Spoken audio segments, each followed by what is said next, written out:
well. And yeah, in our first match underway, we got Zeps. Oh, Yep, Zespu on and King Jigs Yeah, and King some Jigs. Sonic gameplay. And you were right. The King Jigs actually is repping on the Jigglypuff. Like you said, the Jigs does have to do with the Jiggle Master himself, Jigglypuff. Yeah, man, and Zespion looking like he's just kind of playing this a little bit slow right now. Yeah. King Jigs struggling to find his way in. With me knowing this matchup very well, playing with my boy Not H-Box and having some dubs on Hungry Box, it kind of just seems that Jigglypuff can't just mess this up, because knowing that Sonic Spin Dash and Charge can just be at ledge just like that, Yeah. Jigs just had to stay center stage, so nothing will have to come to her. Yeah, so definitely going to have to find a good way to approach. And right there, actually finding a way in, and 25% is what they were able to find. But right now, getting back onto that ledge. Oh, no! And we were not on Wi-Fi for that one. No, he just King landed on Jigs. that. Yo, he hit the center of the body and made his whole thing jiggle, and that thing made him wiggle out into the blast zone. And now it looks like Zespion has that lead, and Yeah, 16% of extra credit so far, looking nice. Just kidding, 58. King J's going to have to find his way to jiggle back onto the stage. Okay, back to the center, gets a little hit, 45% on Zespion. Zespion with that stock lead and that huge percent as well. Looking like he really doesn't have to do anything rational. Just, you know, stay safe in the ball form that he is on the other side of the stage. And King Jigs has a...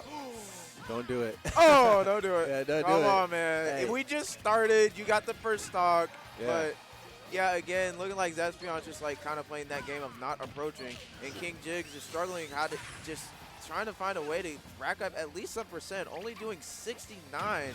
But, again, Jigs can turn this up in a minute. Yeah, but now Zespion center stage, but choosing to back up real quick gets that easy damage. 146 now on King Jigs. That homing attack. Oh, no SD coming from Zespion.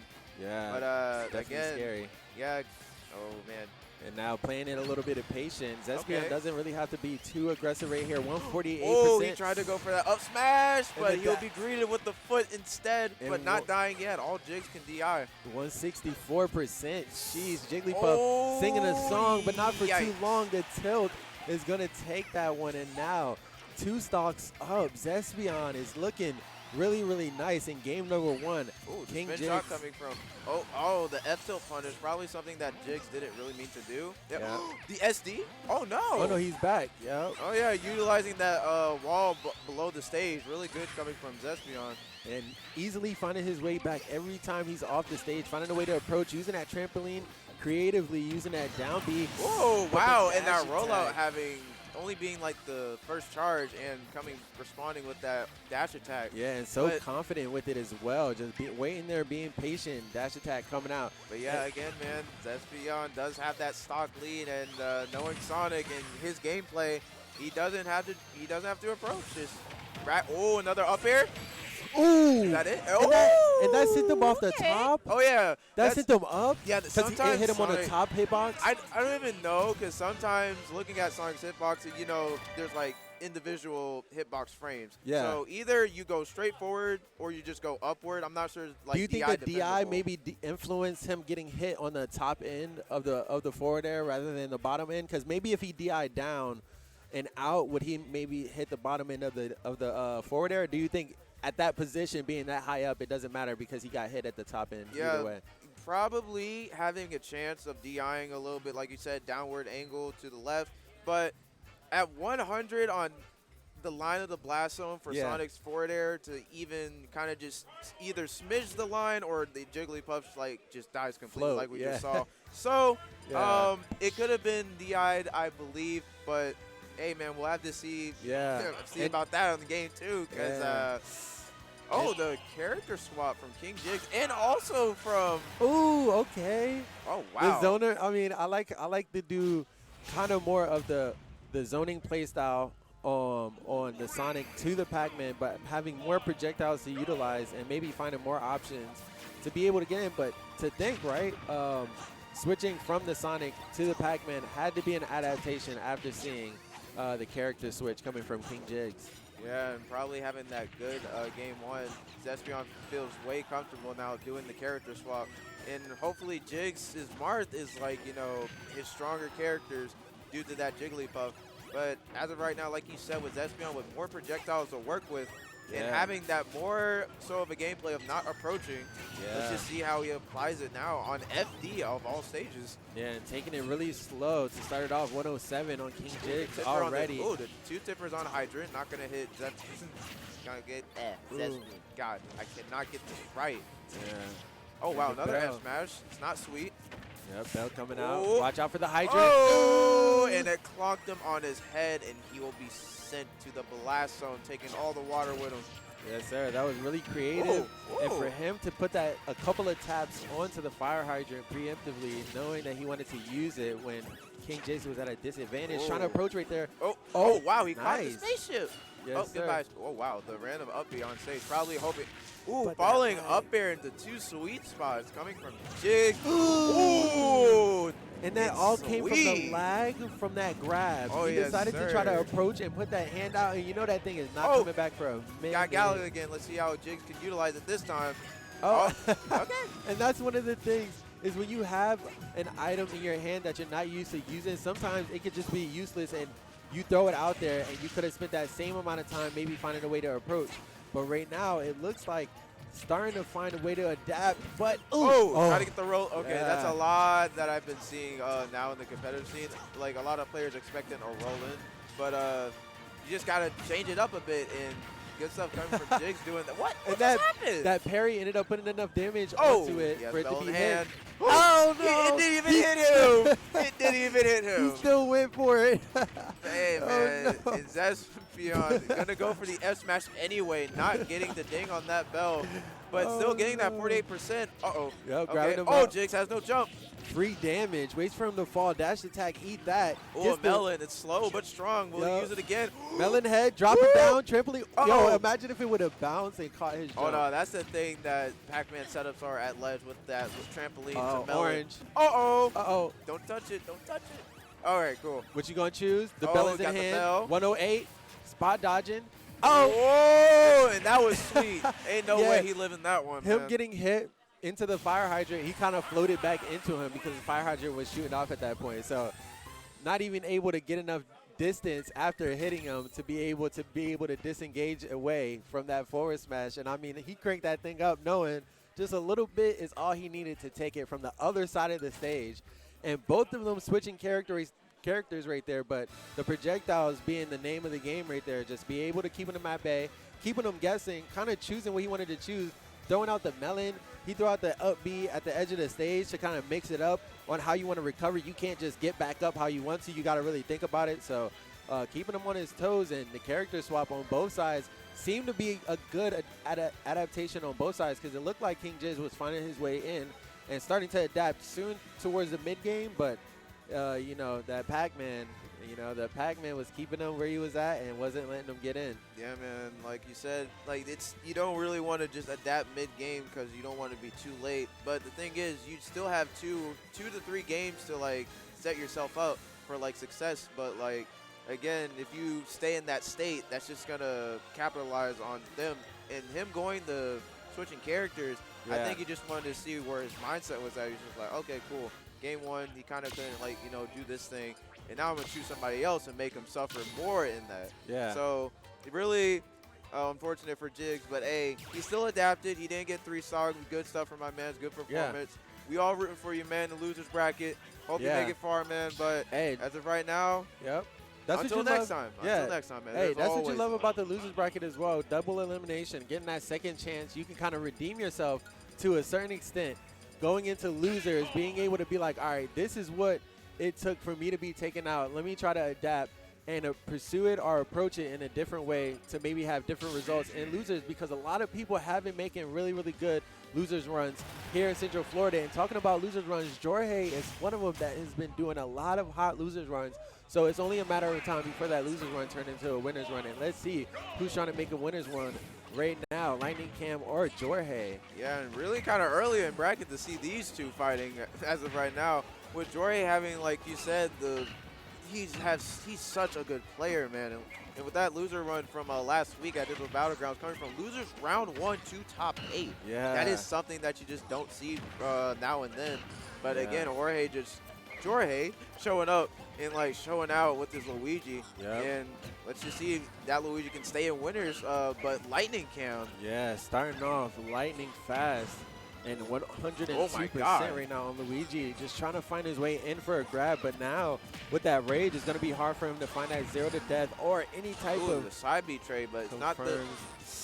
Okay, back to the ledge, which the option jumps up with that down air. Oh, and he jumps off the stage, and he comes back on stage with that up B and retaliating with an up tilt as well. Oh, and touching that shield with the clap. So and then much pressure. Up smashing him. Yep, such good pressure coming out from Lightning Cam, and Jorge just not able to find a way to breathe, find positioning, and find his way in. None of those grabs connecting in that whole first stock, but the plunger finally getting a tap, but it's only a hitbox. On the way. Oh, wow, Yo. 2 Zairs. Oh! Okay. Okay, 2 Zairs coming out from Jorge with a grab into the special up B. Yes, Good. sir. That was a really nice stock coming from Jorge. But Lightning Cam is already responding with that with 92%. Yep, and that's one of Lightning Cam's signature, using that up B in the center of the stage and sometimes to space out or just to get away from the opponent. And somebody like Jorge on the Luigi is going to want to get in, so Lightning Cam is going to be using those barrels just like he is right there. But in hand of Luigi now, but off the stage, how he's going to find his way back. misfire. He's on the bottom of the wall, so it should be he's fine. Good. Yep.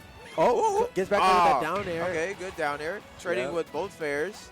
And we're seeing it right now, that down air coming out to try to stuff out the approach. Whoa, forward wow. smash. He just died off the top for that, huh? Yeah, out of here with that forward smash, and he charged it up to make sure he was able to secure it again from that end of the stage. Stacking the forward air. Jorge's jump up from ledge. Oh, wow, utilizing that down B, something that Jorge's been doing a lot lately. Yep, trying to find his way to land, and now no banana in hand for Cam, but find his way. Oh, my, what? Oh, my he goodness. Said, sir, you dropped this blast zone. Take it. Yes, sir. Big barrels into the blast zone, and now it's even stocks. Can Cam hold on to the lead? He's at ledge, and Lightning Cam pressuring him just to stay over there. Yep, nice. Parrying his way in, trying to find a down air. Just in whoa. case Cam wants to find his way in. Is that did that cost him the game? No, he drops it. And Lightning Cam got to be careful approaching with those barrels again, trying to space out, but kind of finding his way in disadvantage. Ooh, Jorge reading that jump with the reading that side B with that back air. Yep. Trading, not Center having stage. Use the down B for those iframes. Good stuff. And throws a banana away. But gets up smash. No DI. The DI. Oh my goodness. Falling down there. And a down B. Oh, no. He did falling down there and then a falling down B. And it floats him onto the platform, and the Diddy was waiting, creeping around on those little toes, looking for an open opportunity. You know Lightning Cam love to see it, because that was an opportunity he could take full advantage of instead of having to work hard to try to find one. Jorge kind of just gave it to him there. So very tough for Jorge, but well done by Lightning Cam to be able to punish right there when he really needed it to secure game 1. Yeah, man, and I believe that Jorge, when he tried to fall down with that down B, try to utilize that win box to at least suck him in and get that that hit in. But again, I think Diddy Kong was too low to the ground for the win box to even like activate. So yeah, unfortunate again for Jorge. But again, let's see what he can do on game 2. Yep. Going this small battlefield. Yes, sir. Small battlefield and still having platforms, and that was the bane of Jorge's game number 1. Let's see if he can find his way to not float. But, I mean, that was the only time that he really found himself in a really, really bad spot after using it. But it was just the worst time for it. So maybe just saving it on those later percents so he doesn't sacrifice floating onto that platform or for Cam to punish him. And right now, Cam is finding the punishment. Oh, he tried to do that there in the down air. Oh, another down B coming out from Jorge. Yep. Really something that you should do at that high percent. Yep, and 100% on him already. He's the peanut, but responds with the down B. Yep. I feel like that down B is kind of being spammed a little bit. It's not a bad thing, utilizing those iframes at the start. Yeah. But again, Lightning Cam could capitalize on it at any moment. Yep, and definitely punish him heavily. Yep, and now trying to find that spacing. The plunger is coming out, having a little bit more success hitting it, but finding more hitboxes than grabs. And now it's a up air, really saucy combos. Okay. What's the option? Uh-oh. What's the way back? No misfire. Cam just taking a step back. Hope puts the banana. shield. Monkey flip. Oh, Wow. and that takes it 140%. And Cam is even slightly surprised by it. My man Face is killed him crunched and up. scratched him. Right. Dang, he was Bro. already dead. Face had to scrunch up after that one. He looked like. Oh. Oh, and he's wow. down. Wow. Ooh, and he's okay. Had to Yeah. take a little lean That back on down, that one. that down B is probably the most confusing DI options in this entire game. Oh, no! oh yes. Wow! He's back at it.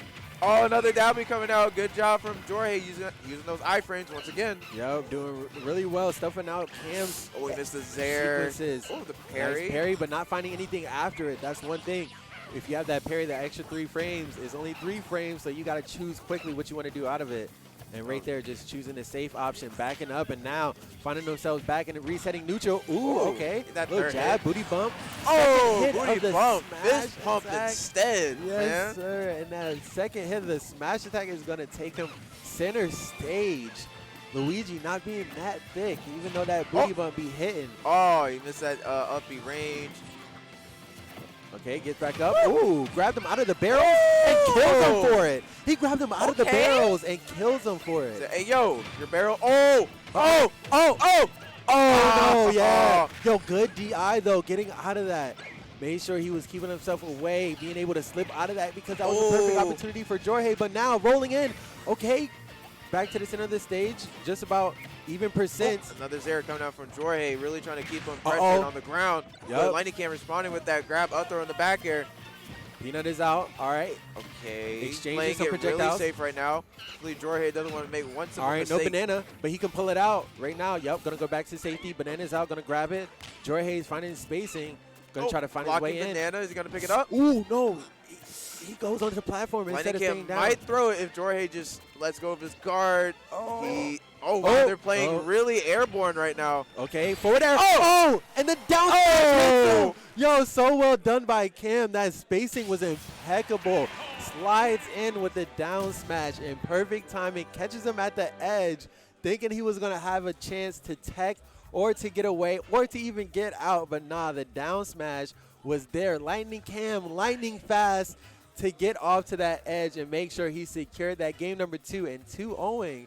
Jorge sending him to losers, but as we said before, Jorge has been known to make the losers run, so this might not be the last time we see Jorge up here on stream playing with that Luigi because he does have the hot combos. Wasn't able to get that many sequences, but I feel like it's more Lightning Cam using those barrels to space out. The banana was used wisely, holding on to it, waiting for that approach, and not letting Jorge get those easy opportunities with those grabs.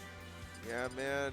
And shoot, unfortunate for Jorge. Hopefully we get to see him again, man. Yeah. Because being such a good Luigi player down here in Central Florida, it's never a dull moment seeing him, man. Yeah. Never. And he definitely has some creative combos. We did see some creative stuff come out of him, and that's what we love to see. Not only being able to execute consistently that 0 to death or the combos that you need at Luigi at certain percents, but also the adaptation in certain situations, being able to execute around those and get into those combos and get those Luigi combos going. Yeah, man.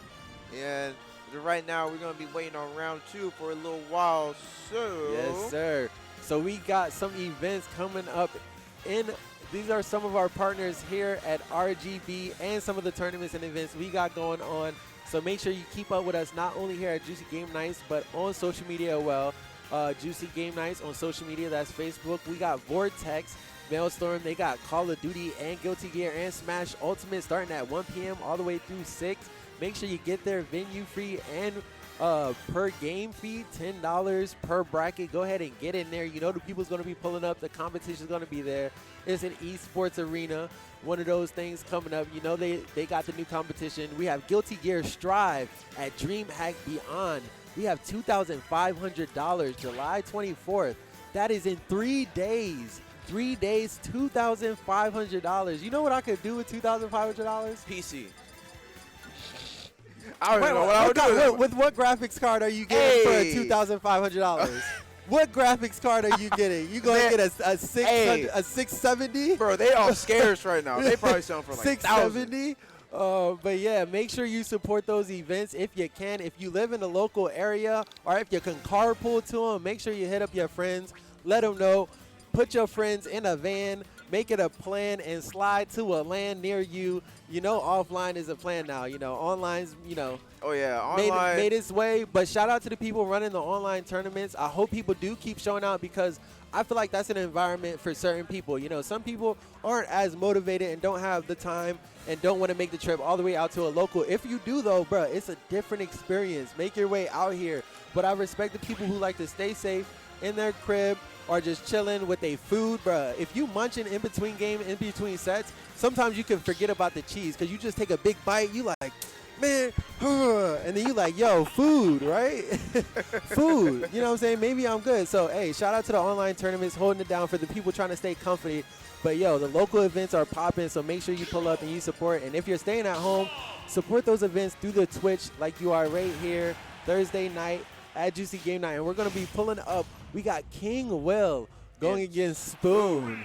Yes, sir. And we seen King Will on stream last week against Emerald Crunch, and they had a very, very interesting set going back and forth, having some very crazy things going back and forth. But let's see what King Will is going to be doing tonight against Spoon on the Rob. You know King Will has a little bit of Rob experience, especially being in Central Florida, but haven't seen too much of Spoon. I know he's somebody who's been returning here at RGB, and let's see how he does against the Hero matchup. Yeah, looking like they're just playing it a little bit safer, respecting the space with all the projectiles that Hero and Rob has as well. So they just want to play this kind of projectile game until they're at hyper sense to go in and take the kill. Yep, and Spoon on the Rob. The backside of Rob being the weaker point because the back air takes so long to come out. So you know that King Will's crit, please. Oh, he crit. He did it. You told him to, and he did it. Yo, as a Hero secondary, that is my heart and soul to just hear one crit. If it ain't Hero A, man, it's all right. But still, a crit is a crit. Yes, got sir. outplayed, and talk about outplayed. That up smash almost killing King Will, but still holding. Oh, another snooze coming out, but not going to hit this time. And as a Hero, having this lead, how do you want to approach having a lead? Do you want to space out and choose your options better? Do you want to throw more options out there and gain your MP faster? I feel like. Oh, wait, you want to get going? No. I feel like when you're at the advantage state like King Will is now with such low MP against Rob, it's kind of just safe to get in as much as you can and rack up as much MP as you can so you can throw it back at him. Yeah. But you really don't want to play at a disadvantage state when Rob is like, okay, you have low MP and I know you're not going to approach. And so he's going to come in with gyro, laser beam, and hopefully you pray to God that you got your RNG ready for the second stock. Yeah. Oh, wow, that kaboom missing him by a hair. Ooh, and dropping the Rob combo. Oh! That is I've never seen that kill, ever. Yo, are you serious? That's crazy. King Will, you dropped this, my guy. The crown. With that fully charged side B and the lightning from up top killing. Yo, did Lightning Kim see that? Somebody. Oh, no, man. No, Beast Mode Paul looking in the background like, hold on a minute. Hold on. The Hero can do that? Excuse me? But, hey, yo. Rolling in, 106. Whack. Trying to find his way back to some spacing, but King Will is having easy pressure now and able to step back, choose his options, and approach when he wants to. Doesn't look like Spoon is having an easy way to get in. Yeah, and having Oomph online, not only does that increase your power, but that does increase your knockback a little bit more by like 0.5%. So, but still being at 47, it's not looking too bad. Yep, and now getting in with that down tilt, okay, into the gyro, but just throwing it up. Side B? No, down there. Trying to get down there. The spacing is a little off right now for Spoon. Not Yo, chill. My man was that play? But Ayo, no disrespect for Spoon. But Ayo, that's wow. He died at like 80. Okay. That rage. This man is raging at 138%. Whoa, and that side be going throw. No, and kaboom, man. Sometimes bringing up the past can be a blessing or a curse, and I almost cursed King Will because there was a time where he had an advantage and it was hard for him to hold on to it. But right there, showing a way to solidify game number 1 and move on to game number 2, and hopefully he can use that momentum to shift game number 2 in his favor. Yeah, and hopefully the RNG comes in clutch as well with that crit. The hero really headband. well. The hero headband, Yeah, my bro. man came to Oh, my eat. God. Yo, You he love got to deck see it. ready. You love to see the hero drip. You thought you see, he showed off the Sonic drip last week. And now he's showing with the hero drip. Hey, he hears us. He hears us. Look, Hey, yo. he's smirking. Dude, I hope next time he come here with the hero drip, he gotta wear the costume. He got to. You gotta come with the sword. He gotta come with the cape. Bro, you better pull up with all the hero drip. You gotta have you gotta go with the cape, the boots. Bro, he gotta get a crown though. Bro, he gotta steal the Link boots from another costume. Oh yes, sir. Put them things on, bro. Let's go. Yo, and wow, the character switch from Spoon going to Olimar, something you don't really see. Yeah, don't see often, especially in Florida. But it doesn't really matter with King Will just sizzling and banging Olimar away with that 60% lead. But there is some Olimar in Myron in Central Florida. Or not wait, Central Myron Florida, in Central? In Florida, not Central Florida. I was but about to say, Florida. I'm sorry, Myron, please. You good. But yeah, man, Myron's actually a good Olimar, man. Yeah, he's actually, nasty. do you think the buzz still kind of fits in, like, you know, best Olimar, or has Myron kind of like taken that? It's really hard to pedestal? tell because I have not seen either one of them like post quarantine. I don't like to prejudge off of like post quarantine or pre quarantine, results. But I do think that obviously the Buzz had more results than Myron with Olimar, but I don't think if he has been consistently playing them since then. So who knows who holds the crown, but Myron has been holding it down on the Olimar for as long as I've known. And I mean, I'm new to the Smash scene, but I know that he goes back to Smash 4. Yeah. But yeah, again, still, even if the buzz is like kind of slipping off a bit, it's a good way to make way for like those new players that are coming up. Yeah. It's just a good thing to see within the Smash community, knowing that there are people out there that do have the same potential as the pro players we know now. Yeah. And it's just kind of their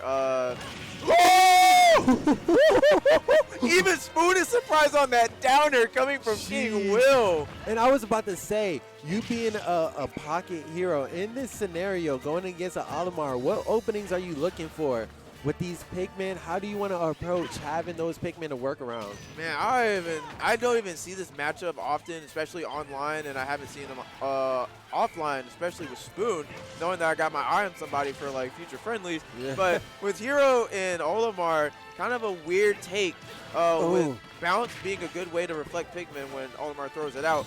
Yep. And knowing that Olimar uses Pikmin in his F smash, that can be really, really crucial when they bounce back on you, especially with purple Pikmin. Yeah, Oh and my right God. now, some of those hitboxes being able to take out some of those Pikmin as well. Right now, it seems like Spoon is trying to get a rotation going on, but not able to get too much. Up smash! And my man said, get him out of here. Yo. This is Dragon Quest. Yeah, King Will punishing those jumps. He was getting really, really froggy towards the end of that game. Jumping around, not able to find those options. King Will just able to keep him at a distance, throwing out those projectiles. Again, You got making lucky. it work around, pushing. He was jumping in, and as he was jumping in, King Will was able to take a step back. Take a No crits on stream. No crits. Bleep. Every time there's a crit, just cut the whole Hey, yo, stream. Cut it. We'll be right back. My man was at like 137. He got crit for that. Yeah. You are already dead. Hey, King Will. Uh-oh. We got him part two. Yo, can we talk about the mixed max drip? He has the headband of a hero. He has the shirt of a brand, and he has the jacket of a what jacket is King it? Will, Of a you got the jacket of a Belmont. My man about to play. Yo, My man about to play all the characters he wears. How you say your two mains but no Sonic? He's a pocket. He's there, but just not all the way there. We saw him. I saw people of Sonic on Tuesday. But shout out to you. I almost, you know what I'm saying, I almost cursed your name, you know what I'm saying? I almost brought up the past. But you know what I'm saying? The past, I said, sometimes is a blessing and a curse. But you showed that the past, you coming back with more action. You holding on to them stocks. You holding on to that lead. And you know what I'm saying? You securing them This dubs. is why he's the king, bro. Hey, yo, we all knew that was Jank. Hey, yo, chat, I'm not going to say it, but I'm going to say that was Jank. That side B, nobody expected that to kill. Nobody. Yeah. But, we got Splatterpuss and Javi on Earth? Javi on Earth, yo. Our stream. Hey, yo, who you supporting, though? Yo. I know you got said, your who boy, am I supporting? I know you got your boy on there, but we got Javi on Earth. Bro, I mean, like, honestly, you want me to be honest or you want me to just Hey, yo, be honest, bro. We are wholesome in this stream. You know, Javi, you know what I'm saying, had to check me for the way I said his name, you know what I'm saying? But the villager is, you know what I'm saying, a part of my soul now. But Splatterpuss is the boy. It's talking about the soul. I'm on Splatterpuss, you know what I'm saying? saying? But that wow. Did he just do a sticky ledge run? Yo, but that first stock got taken so fast, it's 0 to death coming from the villager. When is the last time you've seen it? I've seen it only once, but Javi is the one that did it the last time. That is true. Javi finding a way. It looked like Javi. Don't do it. Don't do it. 52%. This is looking like last week. Okay. He's all right. He's good. Oh, wait. Yo. You hear game audio? I was, nah. Oh, shoot. I can't even hear anything. I'm like, he's like, yeah, I don't not hear any game audio. He's like, there's no way. You got to do it for the memes, bro. What happened? What happened to Twitter? Okay. Wait, get off me. 37%. 9%. Yo, get hyped, 37. But he did freaking up smash, and those fireworks would send him off into the sky. I'm weak because I got hyped for that because you love to see it, but only 37 What is came going out on here? and he died. What is Javi doing? Javi, get off, Look please. at King Will in the Javi, get off this ledge now. Game number 1 is reads, right? That's what we're doing right now. This is read based. This is entirely read based. They have their notepads out right now. You guys seeing, controllers and cameras, but that's all an illusion. They actually have their notepads out, just taking notes on the gameplay. Just kind of a funny way to start game 1 with winners round 2. And Splatterpuss getting that uppy. Ooh, responding with the back air as well. Falling there, not going to hit. Ooh. Oh, he tried to walk the dog with that yo-yo, but he ain't going to get anything out of it. Yep, and that flash. That's a no. Okay. Oh, no ledge trump option. Okay. Walking the dog once again. We're going to see it another time with Javi at ledge. All right. My man tried to water him down. He's like, get off. Water his face real quick. Hey, yo. Had to water the plants. Hey, yo, you look kind of dry. Oh, up tilt hitting. The up B interfering with that PK Thunder to hit himself, but I'll hit Javi instead.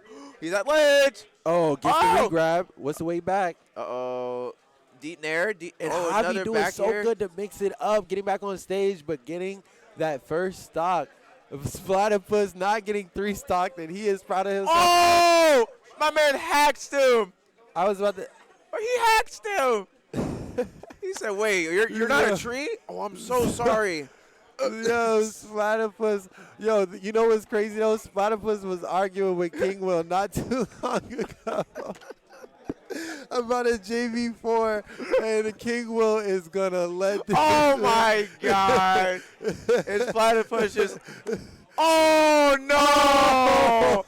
Oh no! Oh, what is going on? Dude, Splatterpuss. No, even. Hey, we got some words from Splatterpuss on the other side of the screen. And Javi with the stone face, with that mask that he's covering, with the expression. We got Min and Little Mac. Oh, no. Yo, Splatterpuss say, you don't play this character. Javi said, I don't know what on earth you're talking about. Let's just see how Splatterpuss responds. He let fate decide, and this is his Oh, no, the jump is gone, and so is that first stock, only 60%. Did you just lose a -2 matchup? Oh. It's Splatterpuss and Javi on this right now, just looking like they're having a good time. But still, we still got a match to commentate. Okay, block it out up smash. Oh, no. He's off stage. Why put him so off stage? You're Little Mac. What are you doing? Okay, got a dash attack. Oh, responding with that megawatt nair, being really dangerous when it comes to that. Yo, this man is he has KO punch. He already used his side B. Man is playing like Mike. No. Hopefully this man is built like Mike Tyson because he going to have to get 3-4 KOs in a row to bring this thing back, but the down air is going to catch him reaching up missing high. That haymaker nair. Oh, shoot. Okay. Rapid jab, getting him upward a little bit, racking up percent. Neutral charge. What are you going to do? That was a full charge. Mega. You did. Down here. Down smash. Not going to armor through it this time. Splatterpuss, what are we looking for? He's trying to do some peanut stuff. Please, just F smash. Oh, that's an up tilt coming from Javi on Earth. A volley counter. Come on. Oh, using that second arm to his advantage. And finally getting that haymaker hit. Down smash. They're going to miss. He's going to go for another. Yeah, yes, he will, but he's going to miss again. And having KO punch online with Midman at 123. Javi looking for the 3-stock on Splatterpuss. Sliding up to the left, walking. And sliding. Talk about that F tilt. Oh, no. Come on, Splatterpuss. Back on stage, up air. Come on, you're Little Mac. You got this. Come on, get off the platform. What? Okay. What is going on? There's no elbow. Yeah, let's go, Splatterpuss. Yeah. Dang, man. Lil Mac couldn't even get an elbow hit. Oh, my. Bro was literally sniffing his elbow. Oh, no. He's dead. Yo. But, hey, Splatterpuss ain't getting 3-stock, though. He still got that first stock against a negative infinite matchup. Good stuff from Splatterpuss, man. Trying to prove that.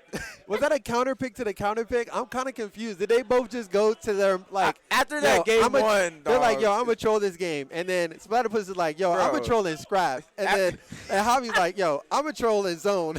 Yo, after that game one, man, it was just like, you know what? I already lost. Let's just roll the dice a little bit. Bro, Splatterpuss was trying to scrap. He's like, yo, I got the gloves on. You see the stripes. And then you see Midman roll up with noodle arms. You're like, But nah, yo, Javi said, I got gloves too, but these things are extended clips. Hey, I got 2 dragons, a Ram, and a Megawatt. What you want? What you want? Hold up. The glove on. Let's get it. Wait, hold up. Just gotta. Yo. All right, so. But yo, it's crazy because how you gonna ask what side am I on? And I was forced to choose off game one. Splatterpuss got the first stock taken, and I'm like, you know what? I'm going with Splatterpuss. You know what I'm saying? First stock taken. You know what I'm saying? My boy gonna bring it back. He gonna bring the hot sauce, drizzle it on. You know what I'm saying? But it didn't quite go that way, and I'm like, dang. Hey man, and then game 2 came around, and I'm like, dang. They're just like, Splatterpuss. Man, and that was, hey man, fate decided. So yeah, they're just like, hey yo, give him Little Mac. But if you haven't already, if you're liking the Central Florida hype, you know what I'm saying, even though we are sitting here having fun when we can, when plans don't go exactly as according to the plan, sometimes you got to adapt and have some fun. So shout out to Splatterpuss and Javi on Earth out here mixing up the sets. If you haven't already, make sure you hit the follow button here at Juicy Game Nights to keep up with us on Thursday nights here at RGB, keeping the Smash tournaments. There's some Guilty Gear. There's some Tekken 7 here at Juicy Game Nights. They got things on and popping. They're consistent with it, and they're consistently putting on for the community. So make sure you pull up and support. Hit that follow button here. And you know what I'm saying? If you got that Amazon Prime, go ahead and hit that Prime. If you got that sub, hit that sub. If you already got a sub, go ahead and gift your friend or gift me, the boy Smooth or KB. Hey, man, I don't got my Twitch set up. So go to Smooth, please. That's way better. No, I'm saying sub. Gift us the sub here. Oh, facts though. I'm not even half. Trying to self-plug. Yo, Goblin and UFO. Yo. Yeah, but hey, man, just like Smooth said, man, it's a good way to support Juicy Stream and the Central Florida community, so it would be really appreciated. But as of right now, we appreciate that we got Goblin on stream against UFO, soft and wet. And the UFO. I'm sorry, I have to go off the track. Hey, this is the thing about players that I don't get. They have their name, and they don't have it set up as a nickname. Like Goblin. Bro, it's a part of the lore, you know what I'm saying? You got to be consistent. I'm going to ask him. You got to change when the arc changes, you know what I'm saying? It's just a part of the embodiment of being the Smash, a part of the Smash culture, you know what I'm saying? It's what gets him the dubs. It's a part of it, you know? Hey, man, I got to give it to him, man. But hopefully he ain't too soft to get this dub, or he ain't too wet to actually. You know what? I'm not gonna stop. You know what? Goblin, if you watching this, dog, why? He can hear you. He doesn't have headphones on. Dog, just let me. Yo, okay. So it's even sets, even percent. Yo, even start. Back to center stage. Trying to get in with that dash attack. And we got another Sonic on stream. I actually have seen UFO play in friendlies last week against, I forgot the Pac-Man's name. I completely forgot. But they were doing some friendlies a bit. And already going off UFO's playstyle, it is, I will say, It's not anything to be ashamed of. It's not something to get mad about. It is a little probably way campy, but that's how you got to play Sonic sometimes. Yeah. But I mean, it's a play style. If you play a little bit more campy, that's just, the way you play. That's a play style. You can't say nothing about it. Hey, if you hate on it, get the dub on it. If you can't, then, find a way into it. But if zoning is helping you get the dub, do your thing. I'm more of a scrapper, and I like scrapping against zoners because once I get in and watching them scramble to get out, that's the fun part. You know what I'm saying? You can't use your projectiles that have, 20-plus frames Yeah, with my jab that's, 1? Sorry. Shoot all you want to. Tag me. Oh! You better kill me at the end of this. If this Yo, killing. That went cross stage. Yeah, 187% maximum rate. Oh, I'm reading that. Blazing. Good stuff from UFO. Yep, evening out the stocks and 0% on both. Goblin on the Ike can use that up B armor to get through some of this Sonic pressure. And what do you feel like in this matchup is something Sonic would look for in the approach, knowing that up tilt and those aerial attacks and that up air coming from Ike can be such a detrimental thing if Sonic gets caught in the air? Oh, man, I've played this matchup too many times, but I'm not the one to teach about it. But, hey, I would say that this is kind of a struggle a bit. But as we see UFO, for example, just, again, going back to projectile characters and sword characters with Sonic, you just have to find that one opportunity when you get in and just do as much percent as you can and then just go back to neutral. Or you can just let Ike have his way with those falling aerials, especially Nair being so crucial with this combo game. Ooh, and giving up that stage position, but right now able to turn it back around with that back throw. And now, using that armor. Again, I've seen a lot of UFO go. Probably every time Goblin's off stage, he just runs off Nairs. And up for it. Yes, sir. He went up high. Okay. Yo. I like that Nair in the back air. I thought he was going to go forward for, the simple combos, but Goblin kind of expanded his brain. Ooh. And another back air coming from UFO. Yo, can we talk about UFO right now, holding it down against Goblin, evening out the stock, 0%. Oh, missing on that UFO. No punish coming out. Oh, throwing out that smash attack, and Goblin is going to find one punish, but not finding the follow-up, playing it a little safer. Oh, and Sonic's feet got to kind of get in the way of that Nair, but still not being too crucial. Using that uppie to get the ledge. Oh, using that uppie once again. Yep, trading, and that's easy percents for Goblin so far, 49% on UFO, but now pushing back. Oh, the homing attack missed. What's the punish? Uh-oh, getting back up, jumping up. Oh, another Nair coming out from Goblin. What's going to trade with F-tilt. Ooh, Nair in the forward air. Oh, Nair. Up B.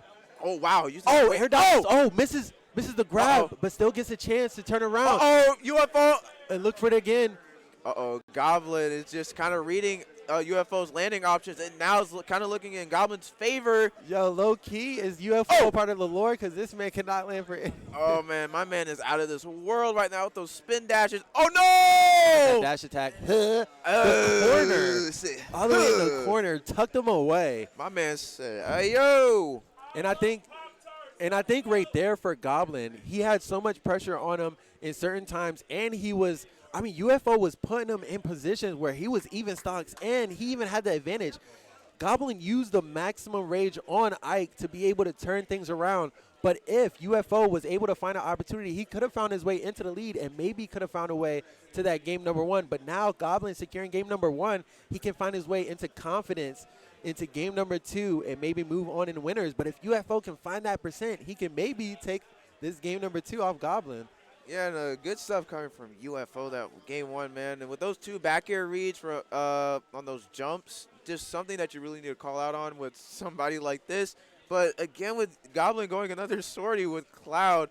Yeah. And knowing this matchup, let's just turn to Spargo real quick. Spargo. Yeah. Having a couple options to stuff him out on the way in, right? With that he tried to use the trampoline to get back, but the forward air drag down will take that stock and gimp him. That's the one thing that you want to be when he traded, he gives him the stock back for free. The homie stock.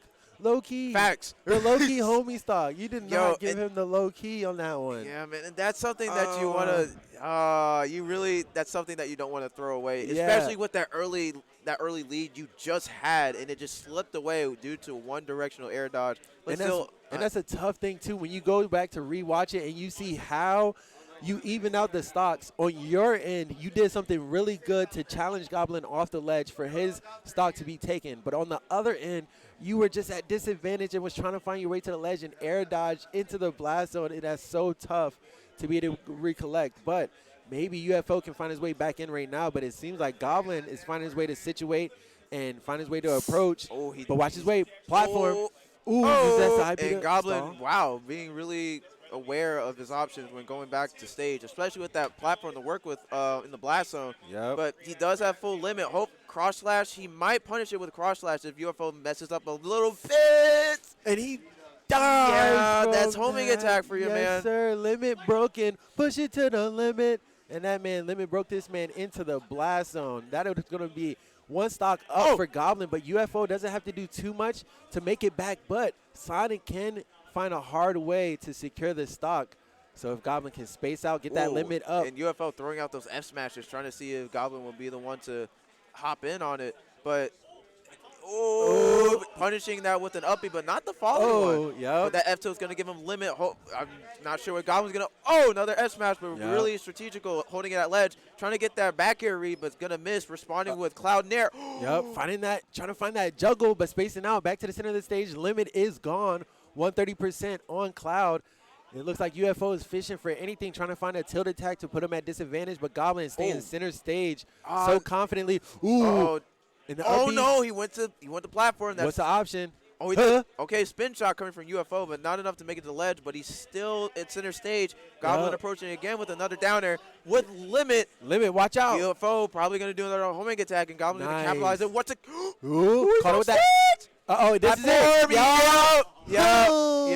Good stuff. That's good stuff coming from Goblin and from UFO. Really unfortunate SD, man. Yeah, man. Especially getting that early stock. Goblin was only at 30, and he got that drag down fair. And that was something that he really needed to hold on to. But directional air dodging, man. The low-key homie stock for real. The low-key. If it wasn't for that, but that's very, very similar to game number 1. So you have to give UFO some credit. And if he were to watch this back, what's good, Riot? If he were to watch this back and peep that, bro, he can take so much from this to be able to be like, you know what? Maybe it was nerves at some point in times. Maybe it was something that he chose an option when he didn't have to choose anything. Because sometimes that can be the difference, is you're being so in the moment and trying to put yourself such in an advantage that sometimes you put yourself in a disadvantage to a point where you SD. So hopefully, he can watch or recollect some of those instances and be able to bring that matchup better next time, and he could possibly take a game or even a set off a Goblin in the future. Yeah, dude, expecting nothing less from my boy UFO, man. But shoot, like you said, and like we all say, there's always the next time, man. Hopefully we get to see UFO kind of cross paths with Goblin during his losers bracket run, probably in losers finals or quarters or even winners or grands. But and that limit break was hitting, like hitting. Every time he was able to get it, I think he only dropped it one time. Yeah, but we're going to drop these promos for you guys because we got tournaments going around Thursday night, TNS at Chicago. We got Ultimate Marvel versus Capcom 3. There'll be flashy animations, the inputs. Yes, you already know. Riot is getting on. He's about to destroy the competition. And Vortex, if he shows up, he's destroying the competition there as well. July 31st, make sure you pull up. It's $10 venue, $10 entry. We got Smash Bros. They got Call of Duty. They got a little bit of Warzone. You like to get it in. If you're practicing at home, if you like to get it in, and you've been working on your Call of Duty, your Strive, you got a little bit of everything at RGB and a little bit of everywhere in Florida. So make sure you pull up.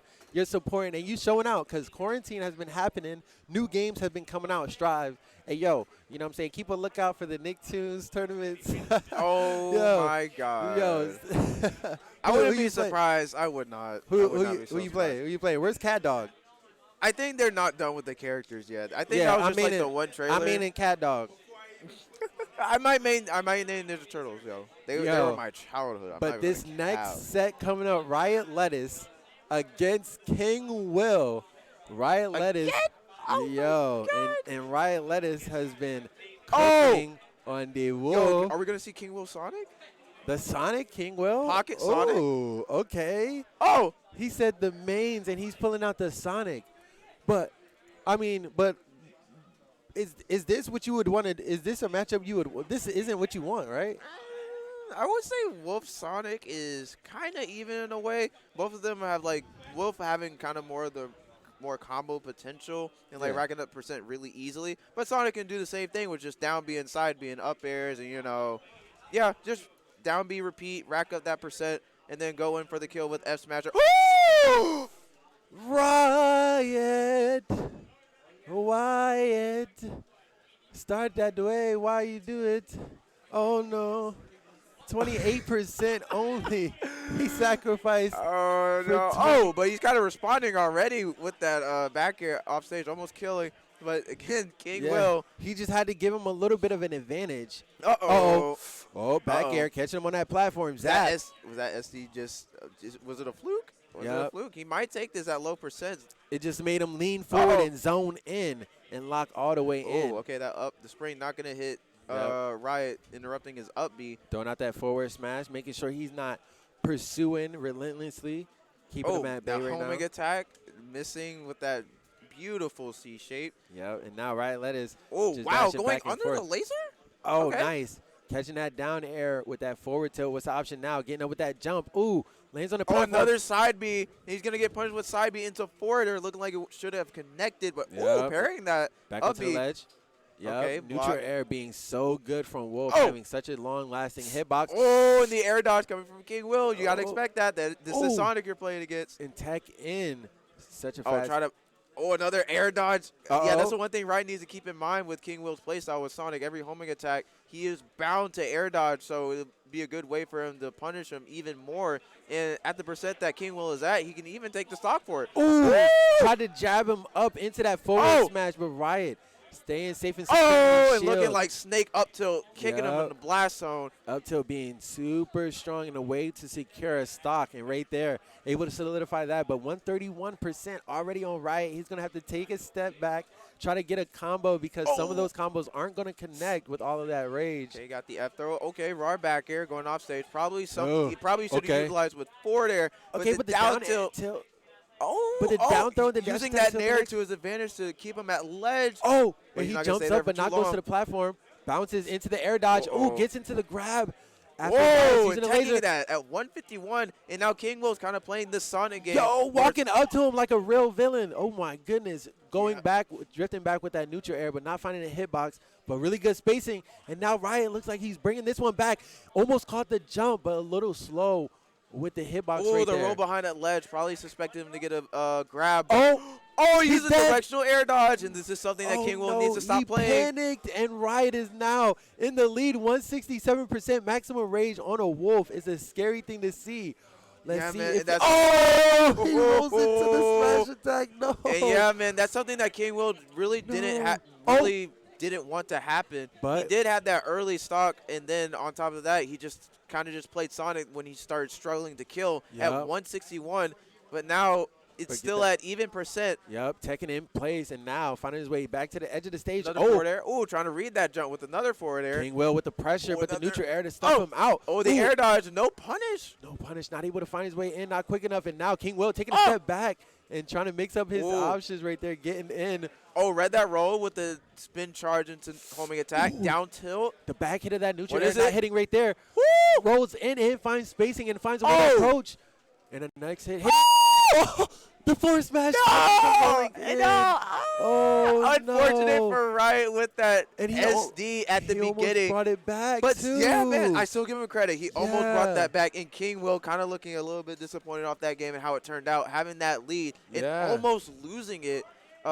With Wolf living to plus 150%, something that you don't want Wolf to do at max rage due to his kill power being super strong. Like you said, you gotta give Riot some credit. This man was fighting, had the lead, but it just slipped out of his hands. Some of those scrambles wasn't able to find the hitboxes he wanted, especially off the edge. Some of those neutral airs slightly was off spacing, but in those scramble situations, if he can find those hits, he can secure those stocks. But he almost brought it all the way back from, like you said, the SD early. So let's see if he holds on to that stock and if he can find his way to a win in game number 2. Yeah, and again, no stage switching nor character switching as well. Not even for the alt colors, but running it back on PS2, and King Will responding with that good 32% lead. But Yep. Riot can easily respond back with those lasers coming at him, interrupting his side B and down B, and Yeah. closing in on him with some combo game. But he's going to take it. Yep. Yep. But getting in with that, King Will doing really good, waiting back and trying to play the punish game with Riot Lettuce now, because Riot Lettuce has to put a little bit more pressure out. But if he can hold on to the stock and keep putting out the damage like he was before, then he can maybe bring this back. But so far, it looks like King Will is keeping him at bay with the spacing, staying at ledge, trying to approach, playing it patiently. Okay, down being the homing attack. Are we going to see an F smash coming? No, a back air instead. Oh, he missed. He missed the F smash by a pixel. Okay, the up B. Yep, past the trampoline, trying to get him. Trying to catch him with that up air. 138% now on Riot, close to maximum rage. And hopefully that King Will doesn't repeat history and letting him live plus 150 and having, like, not killing him yet. Yep, and crossing him up with that forward air. King Will just spacing out as much as he can, trying to take a step back, a step in. Platypus. Oh! Let's go, Riot. Let's go to the blast zone. But, hey, yo, Platypus still getting his support for Riot, but still Riot has, like, one stock down. And but he was so close to bringing it back last. Yes, sir. Riot, you love to see it. Sonic get up attack. Slammed him. But now Riot getting back on. Neutral air catching him. Ooh, side B in the up air. Try to connect it with the back air, but trying to respond with that smash attack. Back to center stage. I think Wolf's like F smash is like so fierce. Like my man just like took a step forward. The whole screen shake. Yeah, he makes sure you feel that thing. Yeah, and right now, speaking of feeling, kind of feeling those lasers at 107. And Riot could take this kill easily with probably a smash attack of any kind. Yeah, or gonna try to have to find his way in before he can find that opportunity. Right now, just playing it patiently. You gotta love it as well. Instead of just engaging as hard as he can to force an option, he's playing it patient, and that's what patience do for you. The spacing right there and catching him drifting in with that back. Oh my lord! Oh, and missing that grab though. That's the air dodge from King Will. Okay, he got the grab. Okay, no, the spring up forward air is not gonna work this time at that percent. Hopefully that King Will probably has to utilize another throw, mostly down or F throw. Okay, down throw to get him off stage. Okay, using the spring to keep him at off stage, but not for long. Oh, and the spring just helping him so much with the forward smash. Oh, the parry, but he lifted up so that hitbox under him wasn't hit with that forward tilt. But the forward tilt hitting right there. Oh, hopping over that laser and and he's just running circles around him as Sonic the Hedgehog should, but 46 to 132. Jabbing that shield. What's the option, right? Up air, another up air. Ooh. He will miss the forward air, but he will still have the frames to do a back air and sending Riot with his last stock. Yeah. But again, this could be also King Will's last stock at 79%, knowing Wolf's skill power. Yeah, 91% now, 101. What's the way to approach? Trying to get in right now, but Riot holding on to that center stage dash attack. Could have gotten punished right now, but King Will kind of playing it a little bit more patient, trying to find his spacing. And now fishing out that smash attack, even though Wolf is at 6%. Just trying to put him at a disadvantage. Wow. Okay, nothing coming out from there. And, again, looking like they're kind of just playing their own game of staying away and not risking their lives, especially King Will with that 129. Yeah, 129%. With the grab, and the smash didn't come out in time. Okay, slamming my misses the back air. The back air could have secured that stock on the platform. Slightly missing that opportunity. And now Sonic almost at max rage. This is something that you don't want with that F smash, existing. And rolls in right there. Looking like Snake again, punching my man. Goodness. 3 points, let alone a stock for that one. This man, he played kickball with Sonic. This man came all the way from center field. Punishing that dash attack. Good stuff coming from Riot. And King Will off stage. Wow. No punish for that down smash charge. Yep. And now Riot, this is the place where a Wolf wants to be, even percents. But Wolf has more ways to confirm a kill than Sonic does. So if he can stack on those percents and find an opportunity. But right now, just keeping himself center stage, but approaching with that dash attack. No tech. Back air coming out, trying to fish out that jump. Doing the short F smash. 2 frame. A little early. What's the option now? Gets up. jump forward air. Responding with the homing attack. Another F-smash. Thought he was going to tech out, but. Yeah, and K-Will kind of just letting it rip with those F-smashes, not knowing they would kill at center stage, but they definitely will at ledge. So probably so. Like I said, center now stage.